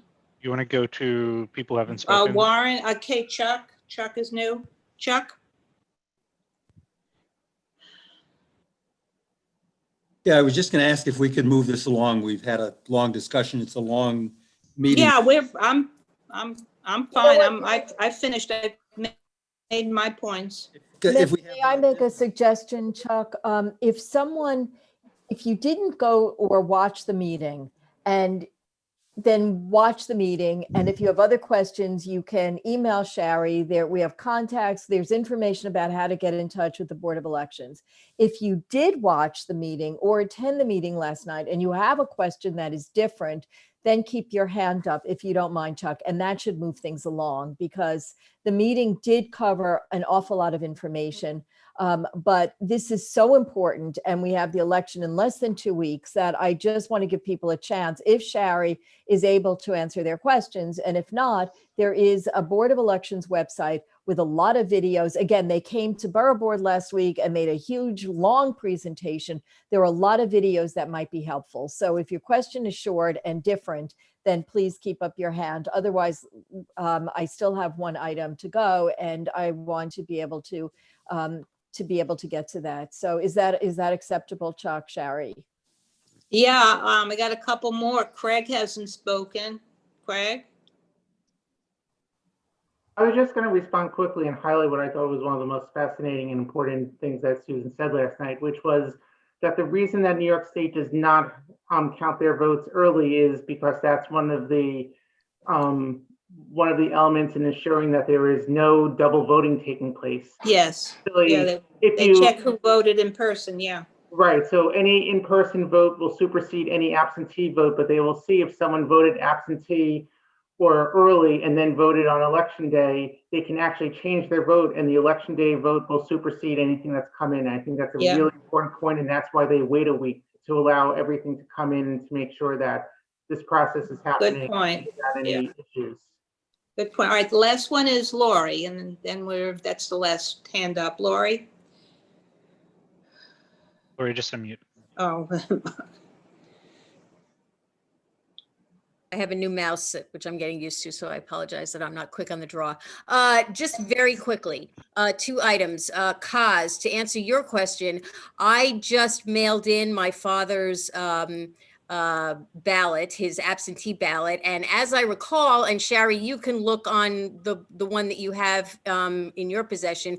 As I recall, there was a pre-printed return address, which No, was no, no? no, it's, you just write it in. I No. thought it was a return.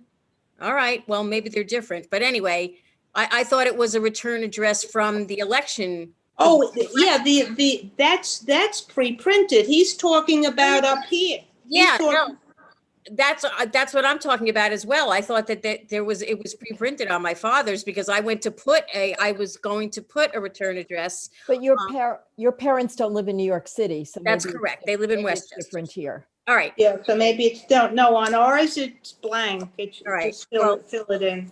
Okay. All right.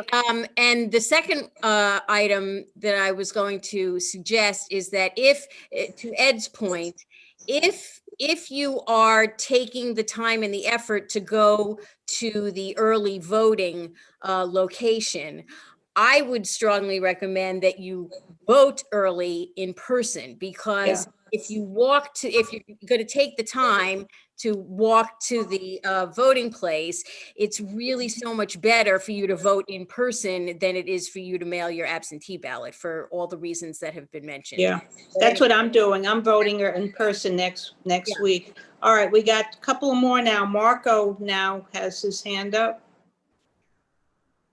Marco?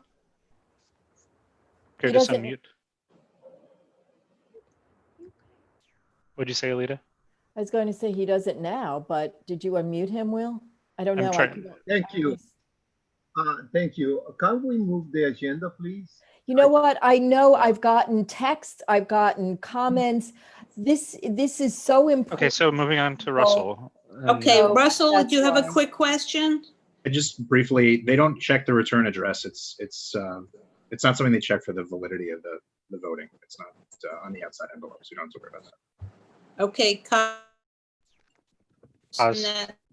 then we'll Sherry, if you finish. look at the back, anything more?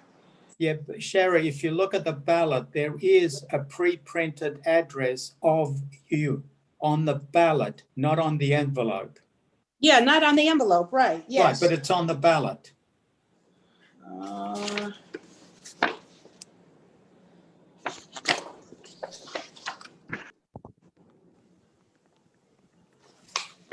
I don't see that on my ballot. There is a pre-printed name, address on the ballot. Let's get the question answered, cause Shari or Anthony can ask the DOE, the Board of Elections, and we could post it on the website, or they can send you a separate email, but I don't think we're going to have an No, I've sent mine in, but there is on the ballot, there is an address. Your printed address. But we don't know right now, and I don't think anyone here knows. So we'll contact Shari or Anthony, we'll contact the Board of Elections and get an answer to your question. You've already sent it in, and we can get the information out there. All right, we'll do that. Okay. Everyone. All right, we're finished. Thank you very much, everybody, and just go out and vote. Okay, thank you. This morning, my item of any other old business? Okay, this morning. Well, you do have a hand up. Oh, I for do? old Oh, I business. don't see it. Mrs. Brown has her hand Oh, up. I'm sorry. I didn't see you. Lorraine? Yes, 2 things. Everyone have a plan to vote. And if you're going to vote in person, be sure to bring with you your Fast Pass tag that has the barcode on it. And the inspector at the table will put it under the device, and it will scan the barcode. And then your ballot will be printed after you would sign the device, and then your ballot would be printed for you to vote. The second item is that I want to thank everyone for their efforts with regard to the census. We appreciate your support.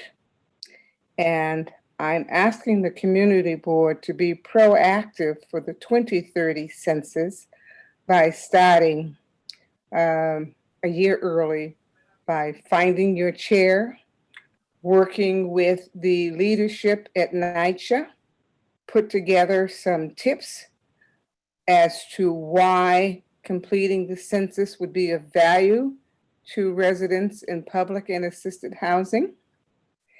And for our Republican friends who are in the area, perhaps we can do PSAs for them to let the people in the district know why they completed their census because of the benefits that they enjoy in the area.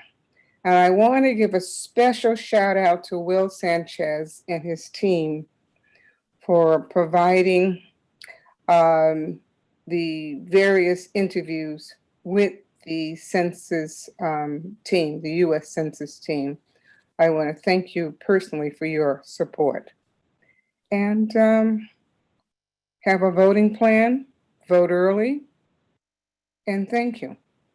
Lorraine, you did an excellent job with the census. I don't want to take up more time now. I'll try and thank you in November, but really you and Greg Mars, you led it for a long time, and Greg and Wilma with respect to NYCHA have made an enormous difference. So thank you so much. I know how highly you are regarded.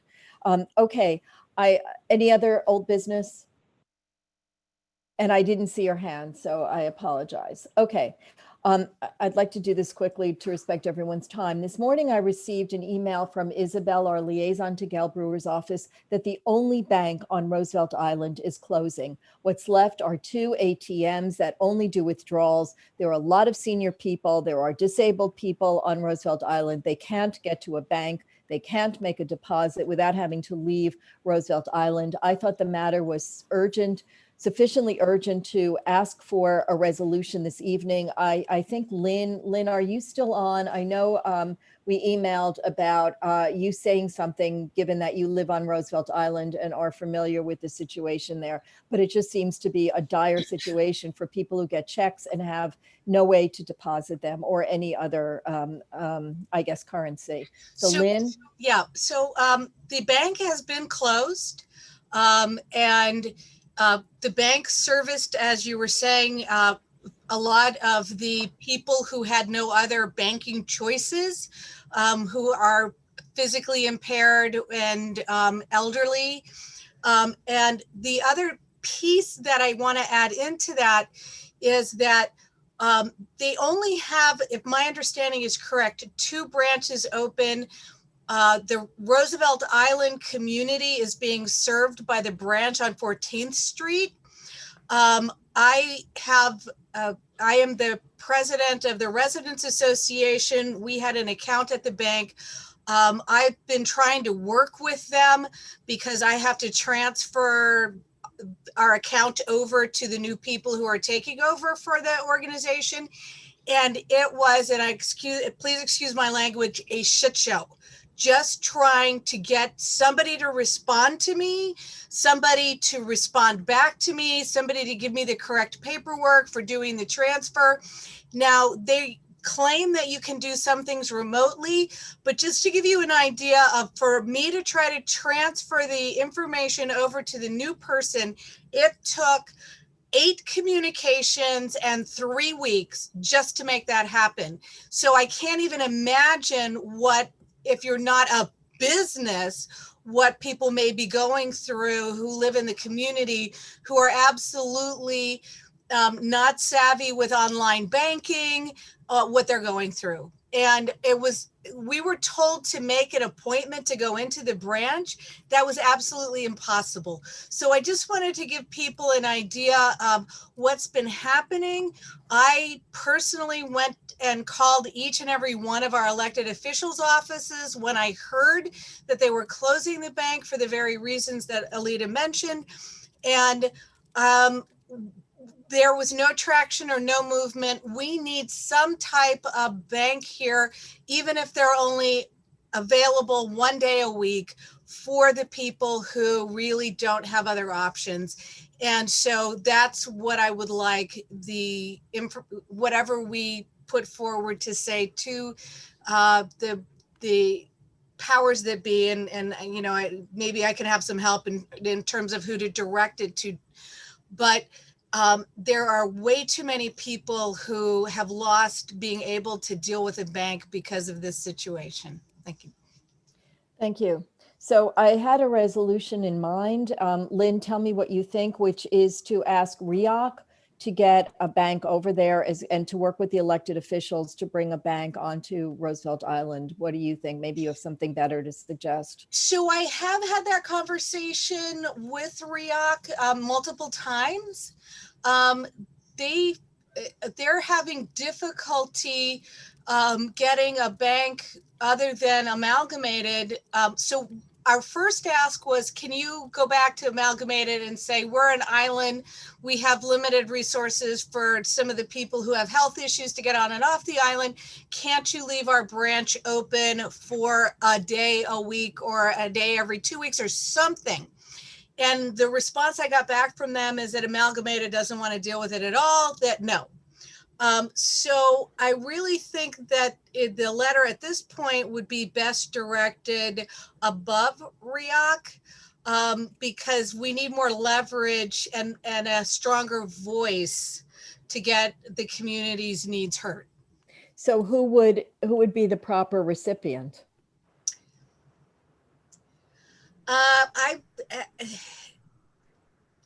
That's what I'm being challenged here with, because on the one hand, I'm thinking, you know, the mayor's office, the borough president's office, our elected officials, Serrano, Seawright, because we need, I believe, collective leverage to get the attention that would be necessary to have a bank come here. Okay, so would a letter from the community board to all of the elected officials that govern Roosevelt Island, as well as anyone from, let's say, the city council banking committee and or finance committee, and maybe the state has one as well. So I guess that maybe someone could formulate this better. And just to give you an idea of why I'm glad we're being able to have this conversation and to kind of put a huge red flag, waving a huge red flag, is there are people who have not been able to do banking now for, I believe it's a month and a half. And not only is that residents in the community, but there were also patients at Kohler Hospital who have a whole bunch of other issues in terms of being able to deal with banking and stuff like that have not been able to. I'm not sure how to address their specific situations, but for people with seniors, disability, people who are concerned about leaving the island because of their health risks, this is really, really becoming a dire situation. So then I'd like to, I guess, just get board approval to write that letter to everyone asking that a bank be brought somehow, or at least ATM machines that can handle deposits as well as withdrawals to provide some mechanism of access. So I guess that's what I would be asking for, is a vote in support of a letter like that. Alita, you have a lot of hands up. Do you want I don't to see any of them. What am I looking at? Oh, there's a I lot. was way too far down. Okay, so Michelle and then Rebecca and Sandrea. Yeah, I think this is an absolutely horrendous situation. I mean, that is very serious. And I think that Roosevelt Island that needs a full service bank. ATMs are really not enough. You need It's just a stop. I'm sorry, Michelle, for cutting you off. I meant it as a stopgap for something until they could work it out. So in addition, either in form of a resolution or an extremely strong letter, I would ask for a full service bank. And in addition to all of the elected officials, how unreasonable would it be? What's your feelings about this? To actually send a letter to the corporate offices of all of the major banks and actually put them on notice, I mean, that's a pretty substantial population. And certainly there are enough banks around that maybe if they're made aware of the fact, I don't know what their scouting is, how they look for locations, but I think if it can go to the proper division in the corporate structure of the banks, I think we should copy all of them. The council, all of the representatives, but the banks for sure, and stress the urgency of this. So I don't know how you best want to handle it, a letter or a resolution, but I think this is extremely urgent. I think a resolution has more oomph, but from what I understand, there's been a lot of turnover of banks on Roosevelt Island. I think Lynn is, I see, nodding her head. So are the commercial enterprises on Roosevelt Island using those banks as well? The coffee shop of this? So that's a good question that I don't have an answer to, but what I can tell you is that my understanding of Amalgamated's idea of coming to Roosevelt Island was that we had two buildings that were coming out of Mitchell-Lama, and that there would be a need for getting the securing mortgages for the people who were buying their apartments. And so so a lot of the people from one of those buildings, which is called Island House, people have a relationship with Amalgamated for that reason. But there is another building called Westview that has not fully come out. They haven't been able to do the mortgages. And I think they, in essence, have given up that that's going to be something they're going to be able to do here. So I don't know if that's a selling point or a negative point to another bank as far as why they might want to open a branch here at this point. Well, another consideration, if there's not enough business for a bank to want to open a branch, I don't know how many square feet the premises are that were vacated, but the Gristidis is enormous on Roosevelt Island, and maybe Katzimatidis can be appealed to devote a segment of those premises, to put a full service bank in there. It doesn't have to be enormous. These days, most people do use the machines, but you definitely need an opportunity to go to either a manager or a teller. There are plenty of things that come up where you need to have that. So if it's just too costly for a bank to maintain a space there, maybe an existing business can afford to put some premises in. But I think it's urgent. I agree. I think something should be done. maybe there could be a special meeting or a meeting of the Roosevelt Island Committee to talk about specific logistics, but I'd like to just get this out there as urgently or soon as possible. Thank you for your suggestions, Michelle. Rebecca Lamort, and then Sandrea. And since I see Sandrea, I have to go backwards for a second. I didn't mention her as contributing to the census count. And one of the first things that she did as a new member of the board was work really hard with Jolie Golden to set up tables and to work on the census. So thank you, Sandrea. And I apologize for having forgotten that. So I didn't expect to bring up the census, so I didn't have my list. Thank you for your understanding. Rebecca?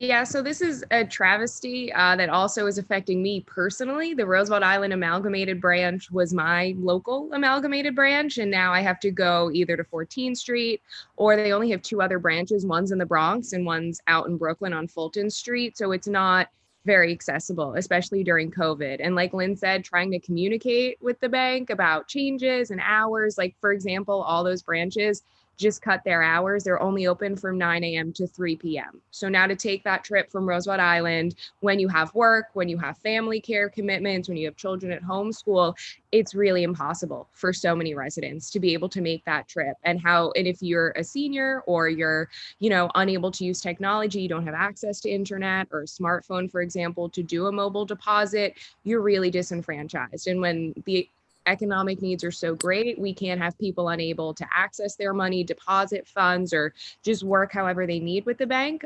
So I would be supportive of a resolution, but also I think we need to send a letter to the New York State Assembly and Senate Banking Committees, since Roosevelt Island is overseen more at the state level than the city. The council won't be able to do as much. And the chair of the Senate Banking Committee comes from downstate New York, James Sanders, who represents Queens. So it'll be intimate to him. He'll understand banking access issues. So I think we shouldn't put aside the letter idea. We should definitely move forward on a resolution, but also just be out there as fully as we can, because this is a very, very serious issue. And I know how much it's already affected me, and like extra trips I've had to take and all of that. And I can't imagine how much more so it's affecting people on the island to make that extra trip into Manhattan now to handle it. So the board definitely needs to do something, and I'm glad we're moving quickly on it. Thank you for your suggestions, Rebecca, and the support. Sanjaya, and then Brian, Correa, and Elaine. Sanjaya? Hi, greetings Hi. all. Yes, thank you, Alita, for acknowledging the work I did this summer and up until census commenced last week. Yes, I was a trusted partner with the Census City and State.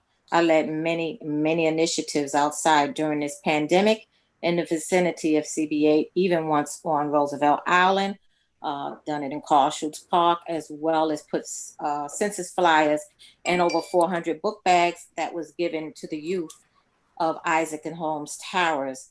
I was able to incorporate census awareness at the tables that were set up with voter registration, as well as giving out PPE. And this was done since, you put me in touch with Jolie and the rest, the city and the state, to take care of this. And thank you, Will, for flagging that. Thank you all. Thank you. Brian and Elaine and Elizabeth Rose. Yeah, so just to kind of add to the conversation about Amalgamated, live on the island, also an account holder of Amalgamated. I have been feeling it. I feel like throughout the pandemic, they've had shoddy hours as it is. So they weren't consistently open all 5 days on the island, or even when they went down to 4. What I've tried to argue with the bank as well too. They tell me that the ATMs are still there, that are Amalgamated ATMs, and they can accept check deposits. But the same thing, to everybody's point, that doesn't really support the seniors that live on the island to be using an ATM machine to make check deposits or withdrawals. So I'm fully in support of any letter, any position that the board wants to take. Thank you, Brian. I know you live there, you have the experience. Elaine, Elizabeth Rose, and then Shari. Yeah, years ago, Roosevelt Island didn't have a bank. And under the state, there are, and I guess Amalgamated went in to fill the loop, community banks set up by the state to place banks in areas that don't have banking services. So I'd suggest reaching out possibly to the New York State Department of Finance that regulates banks. Tell them what's happened. I mean, there must be a procedure that if you're going to shut something down, you have to have certain legal steps. I don't know, but that's the authority, because this is a state issue, and let them look into what happened. But I do know that we have in the state a mechanism to put banks in locations where there are no banks. And that's what happened with Roosevelt Island years ago. Good luck. I think it's a disgrace. I'm going to reach out to my Apple Bank and ask them, do they want to expand? Good. I go there too. So you have my vote on that one. Thank you. Elizabeth Rose and Shari, and then Billy. Thanks for the suggestion, Elaine. So I agree with everything that everybody has said. I am supportive of a resolution. I'm supportive of a letter. All of that is good. Those steps will still leave the residents of Roosevelt Island without a bank, probably for a period of time. Lynn have tenants associations on the island explored bringing in volunteers who can help residents navigate online banking, navigate mobile services, potentially sort of hold people's hands for doing things that are unfamiliar, but that are possible to do electronically or over the telephone, are there sort of volunteer actions that we can take, either directly or through New York Cares to help people access the services they need in the meantime? Because, clearly getting a bank there is the long-term solution, is important. But in the meantime, can we help residents access the services they need that probably are available to them? Like, as you say, the ATMs accept deposits. If the issue is you're just scared, you've never done it before, how can we help the residents access those services that are there and that are available by phone or by internet? So I can say from my own personal experience, I found dealing with Amalgamated extremely challenging. And the other point that I would like to make is that the volunteer core group that we have here on Roosevelt Island has been overwhelmed with our food pantry. And there's only so many of us, or there's only so. And just for example, I have not been able to volunteer this year, but I know that the volunteers who have been working for months and months with our food program, we're struggling with burnout with them. And then to throw on another task or other responsibilities. And there's the issues of people and interaction that make some of these things super challenging. I mean, if these were normal times, I think that would be great suggestions. But under these weird circumstances, I think some of the seniors and disabled are really concerned about people who interact with them. If they're not savvy with electronics as it is, then they're not going to be able to communicate. How are they, so there are a whole bunch of problems that we need to figure out a way around. One of the things that I was trying to ask and see if I could get some traction on is like for people who need it, who want to communicate with Amalgamated, having Amalgamated do some palm cards or something that people can get access to answers with a URL or something, so that we can help facilitate some of these people who aren't savvy into getting that kind of interaction. And it's been really difficult to have that conversation with them because it's just super hard to communicate with them. Lynn, maybe Cornell Tech could help with that. All of those tech savvy and enthusiastic, based on their response to Kohler, people might be able to facilitate something like that for those who are interested and able. So if we had started with this in like the end of August or September with the cycle of the fall term, that would have been great. But we're already in the fall term where they've got projects and assignments and so for us to reach out to them and get a project worked on per se, we missed that window. Okay.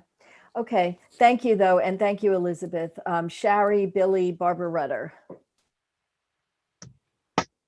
I wanted to concur with what Elaine said. I just looked up New York State Department of Financial Services, which is the primary regulator for all state licensed and state chartered banks. So my suggestion would be to write the letter to the state. This is a state, this service is controlled by the state, but you have to also copy the electeds. So when the state commissioner sees that there's an issue, and then the electeds hopefully will follow up. I think that's the way to approach it. And then if what Elaine says, if that's so, that they would be appointing, having some sort of a banking system set up, but it's a state, you have to go high, you have to go up to the state. That's where the letter, and I think in this case, a letter laying out exactly what's going on is actually probably more effective than a resolution. It's still coming from the community board. That would be my recommendation. Thank you. Okay, thank you. Billy, Barbara Rudder, Peggy. Can you hear me okay? Yes. So I agree with what's been said. I think we absolutely have to do a letter and a resolution. There aren't a lot of good stopgap stopgap measures in front of us. I do wonder whether there's any way to employ Access-a-Ride or something similar to help get people, either seniors or anyone facing accessibility issues, get them to a banking location sort of as a stopgap measure. And if so, whether that's something worth including in a letter or a resolution, because you've got folks who simply can't, leave the island without, us doing something to expand transit options. So I would just sort of put that out there for us to think about. Well, maybe if they could get to a bank that's closer than the Amalgamated, we could ask that any bank they go to waive fees for Roosevelt Island residents for using ATMs if it's not a bank of their choice. I don't know, just an idea. But thank you. I know we've had issues with this Access-a-Ride in the past, but it's worth looking into. Okay, thank you. Barbara Rutter, Peggy Russell. I was thinking of Cornell Tech also, but not so much of them helping with the project, but they are a large group of people. Aren't they inconvenienced by not having a bank there? Can't they put pressure on it? It seems to be a large group of people, enough to keep a bank going there. So Lynn, do you know that if Cornell is using it? So I have to be honest with you. I don't know exactly what Amalgamated's demographic was. What I can tell you, and I do know, is that almost all of the organizations in the community had accounts there or have accounts there. So I know they are all affected by this. How many residents actually have an account there? Just from personal observation, a lot of the people that I would see going in and out of the bank prior to its closure were people who were seniors and disabled, a good portion of them. So, but I don't actually have any statistics on the exact demographics, but from my own visual observation, that's where did the Cornell Tech people that live there, where did they bank? You know what? So I definitely think that they potentially have more options. And again, how the students cycle, by the time they started their semester, I believe Amalgamated was already closed, but they have the tram and they can go right into Manhattan, and there's a bunch of banks. I can't imagine using the bank, taking a whole day to do a banking thing. They might have. What I'm saying is you take the tram, and on 59th Street, you've got a bunch of banks right on 3rd Avenue that, the students have a lot greater access to, whereas it's much more difficult for people who have health issues, disabilities, seniors, because they are just super concerned about exposure and being out too much. I know of people who have not since March been off Roosevelt Island and have barely been out of their homes. Yeah, you need a bank. Yeah, they need a bank. Thank you, Barbara. Peggy, Russell, Adam. Peggy?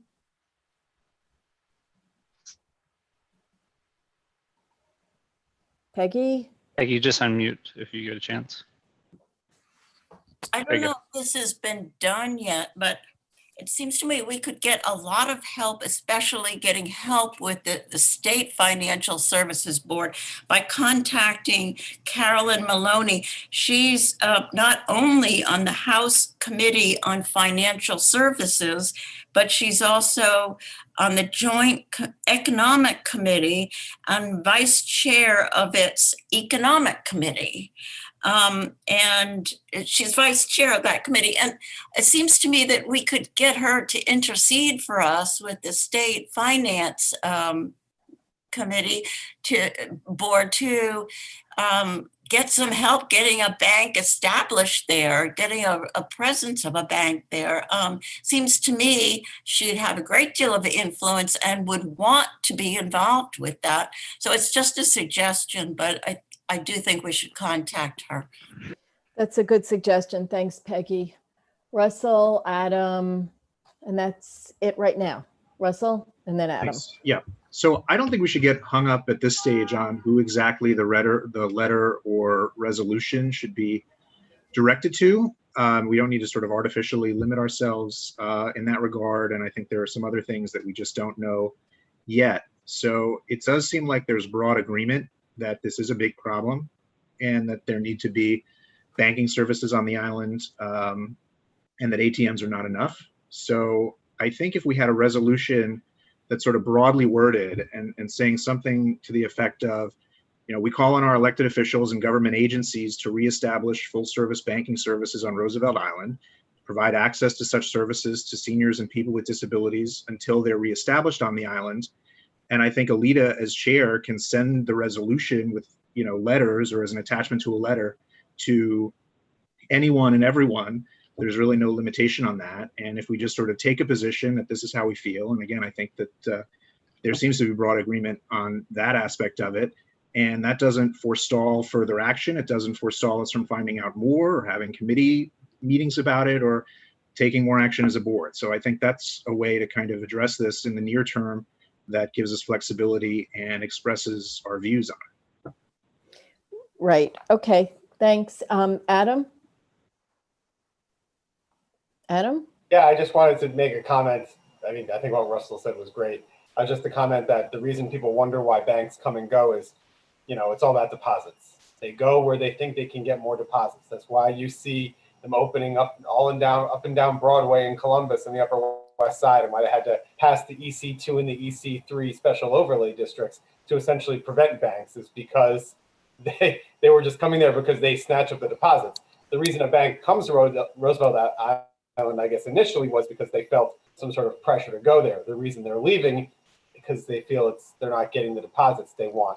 So there has to be some sort of third-party pressure, some sort of market pressure put on them in order to attract deposits. Whether maybe Cornell comes out and says, "Hey, we're going to be a great neighbor, and we're going to park a $20 million account with the next bank that opens up there." So seriously, I mean that's how you get something done like this. Is that they'll be there if there's deposits. If there's not deposits, they won't be there. I mean, the reason banks pay such huge rents in Soho or wherever is because they know there's going to be deposits there. So there has to be some sort of outside of the box thinking in order to get deposits there so that you can have a bank there. So would it make any sense to have two things, a resolution or a letter, as people have suggested, and then ask Cornell Tech if they would be willing to work with the community board in terms of establishing a banking relationship? I mean, I don't know, so that they feel some community pressure. They want to be a good neighbor, I think. And maybe you're right. I mean, the financials of it, if they get involved, will change the balance. I don't know how people feel about that. Trisha Okay. has her hand up, and I don't know if Adam was done, but I guess he was. And Adam? Barry has his hand up. Right. Adam, did I cut you off? Okay. Trisha, Barry? I mean, I think that to go back to Russell's suggestion of a kind of broader resolution followed up with a letter attached to it, and kind of with all of what he had said, is the right way to go about it. To Adam's point, I've kind of been thinking about this while everybody was talking and thinking, like, why doesn't Roosevelt Island have a credit union? Particularly because it's got the big presence of Cornell Tech. And Alita, to your point, I would suggest that maybe this, obviously with Lynn's approval and participation, that maybe there could be a special meeting of the Roosevelt Island Committee that particularly brought folks from Cornell Tech and maybe even the businesses there, Mercedes and the restaurant that just opened up and that sort of thing, to come together and talk about what are the actual banking needs, and to see what, what are the banking needs, and what kind of institution, what kind of relationship makes the most sense. I like the broader sense of the resolution that Russell put forward too, because I also think that things like mobile banking could be put in right away with another That's a bank great suggestion. to come in, and that could happen, immediately. So I would suggest that we go with a broader resolution like Russell had put forward. And then I would also suggest that we, Lynn, if you're willing to have a special meeting that brought together some of these big other entities to talk about what exactly type of bank or institution, or what are the financial needs of the island. Thank you. Barry and then Russell again. Yes, good evening. Thank you very much, Alita. I echo what Tricia just said and what Adam just said. I think the swing here is the Roosevelt Island operation with Cornell Tech. Cornell Tech is the big dog in the room. They can move things along because they're a state organization. The island is a state organization. They have the power, they have the influence, they have the facilities to make these things happen shortly. A letter, a resolution, perfect. But let's make direct contact with the folks over at Cornell Tech, who will be our spokesperson at the state level with the state banking authority. Thank you very much. Thanks, Barry. Okay, you know what? I know before, well, okay, go ahead, Russell. And then Isabel, who raised the issue with me this morning, and Lynn is here and would like to speak. So after Russell, we'll get you, Isabel. Russell, go ahead.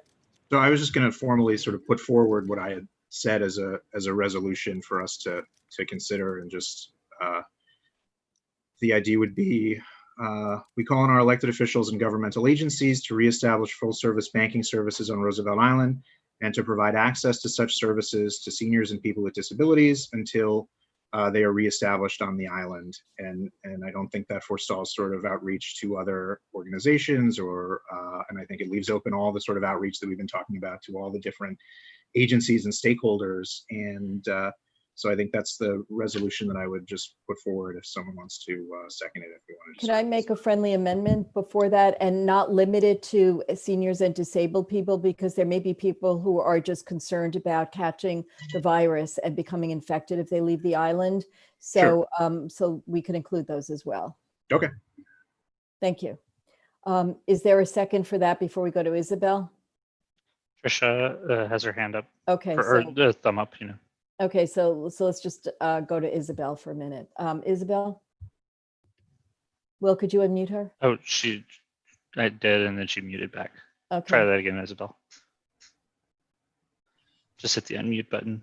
Perfect. There you go. Thank you for your patience. I just wanted to share with all of you that last week, Banco Popular, which is a banking institution in East Harlem, reached out to me looking for support. CB8M is giving them a letter of support. They are proposing to develop, to establish a banking development district.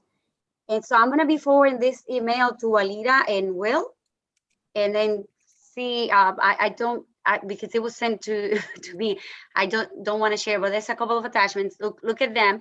And what it says, I'm gonna just quickly read this. It says the Banking Development District, or BDD program, is a program designed encourage the establishment of bank branches in areas across New York State where there is a demonstrated need for banking services, in recognition of the fact that banks can play an important role in promoting individual wealth, community development, and revitalization. I can't say that word, pay taxes. The Deputy Director of Community Development, Consumer Examinations Unit, for the Department of Financial Services will also join the call. So we're having a call with them. I am going to forward this to Alita, Will, and then see how you can redact and see how you can use this information. I think it's exactly what we're talking about, or not exactly, but it relates. I also wanted to inform that as you were talking, I was jotting down all these bullet points with all the concerns that you have expressed and the impact on locals. And also Rebecca Dangour, you said you don't live in the island, but you use the bank and the branch is kind of too That was far. Rebecca Lamort. Lamort, oh, okay, thank you. So I put all those in bullet points and sent them to Gail Brewer, Matthew Washington, Rosie, the policy department, and a couple more people to, and I also asked if we can take the lead in calling a meeting with CB8 and other elected officials. So we're moving on this. Excellent, Isabel. Thank you. You're Okay. welcome. Thank you. Chuck? Chuck? Will? Just is unmute that- yourself, Chuck. Yeah, he's there. Yeah. I'd like Okay. to call a question on Russell's, motion. Okay, is there a second? Will? Do you see a second? waiting for one. I see Peter with a thumb up. Am Okay. I right? Michelle then. if not. Okay, any objection to calling the question? Well, you Okay. seconded it and everything, so. I know, I just like to make sure. So I know people are exhausted. So, okay, so let's call the roll, whoever's up. If you'd like to vote no, you're abstaining, or you're not voting for cause, please raise your hand now.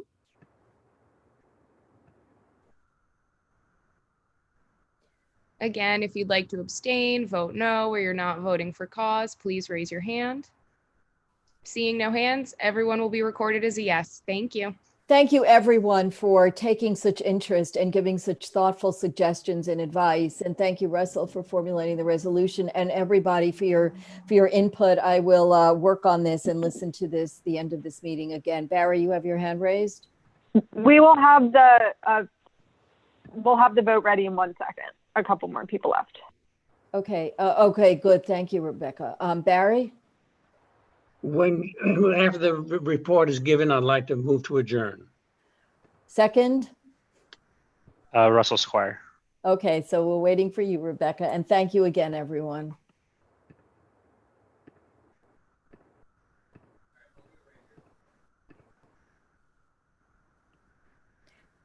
The vote was unanimous with 43 votes in favor. Thank you. Thank you so much. And thank you again, everyone. Have a great rest of the month and vote. We'll see you soon.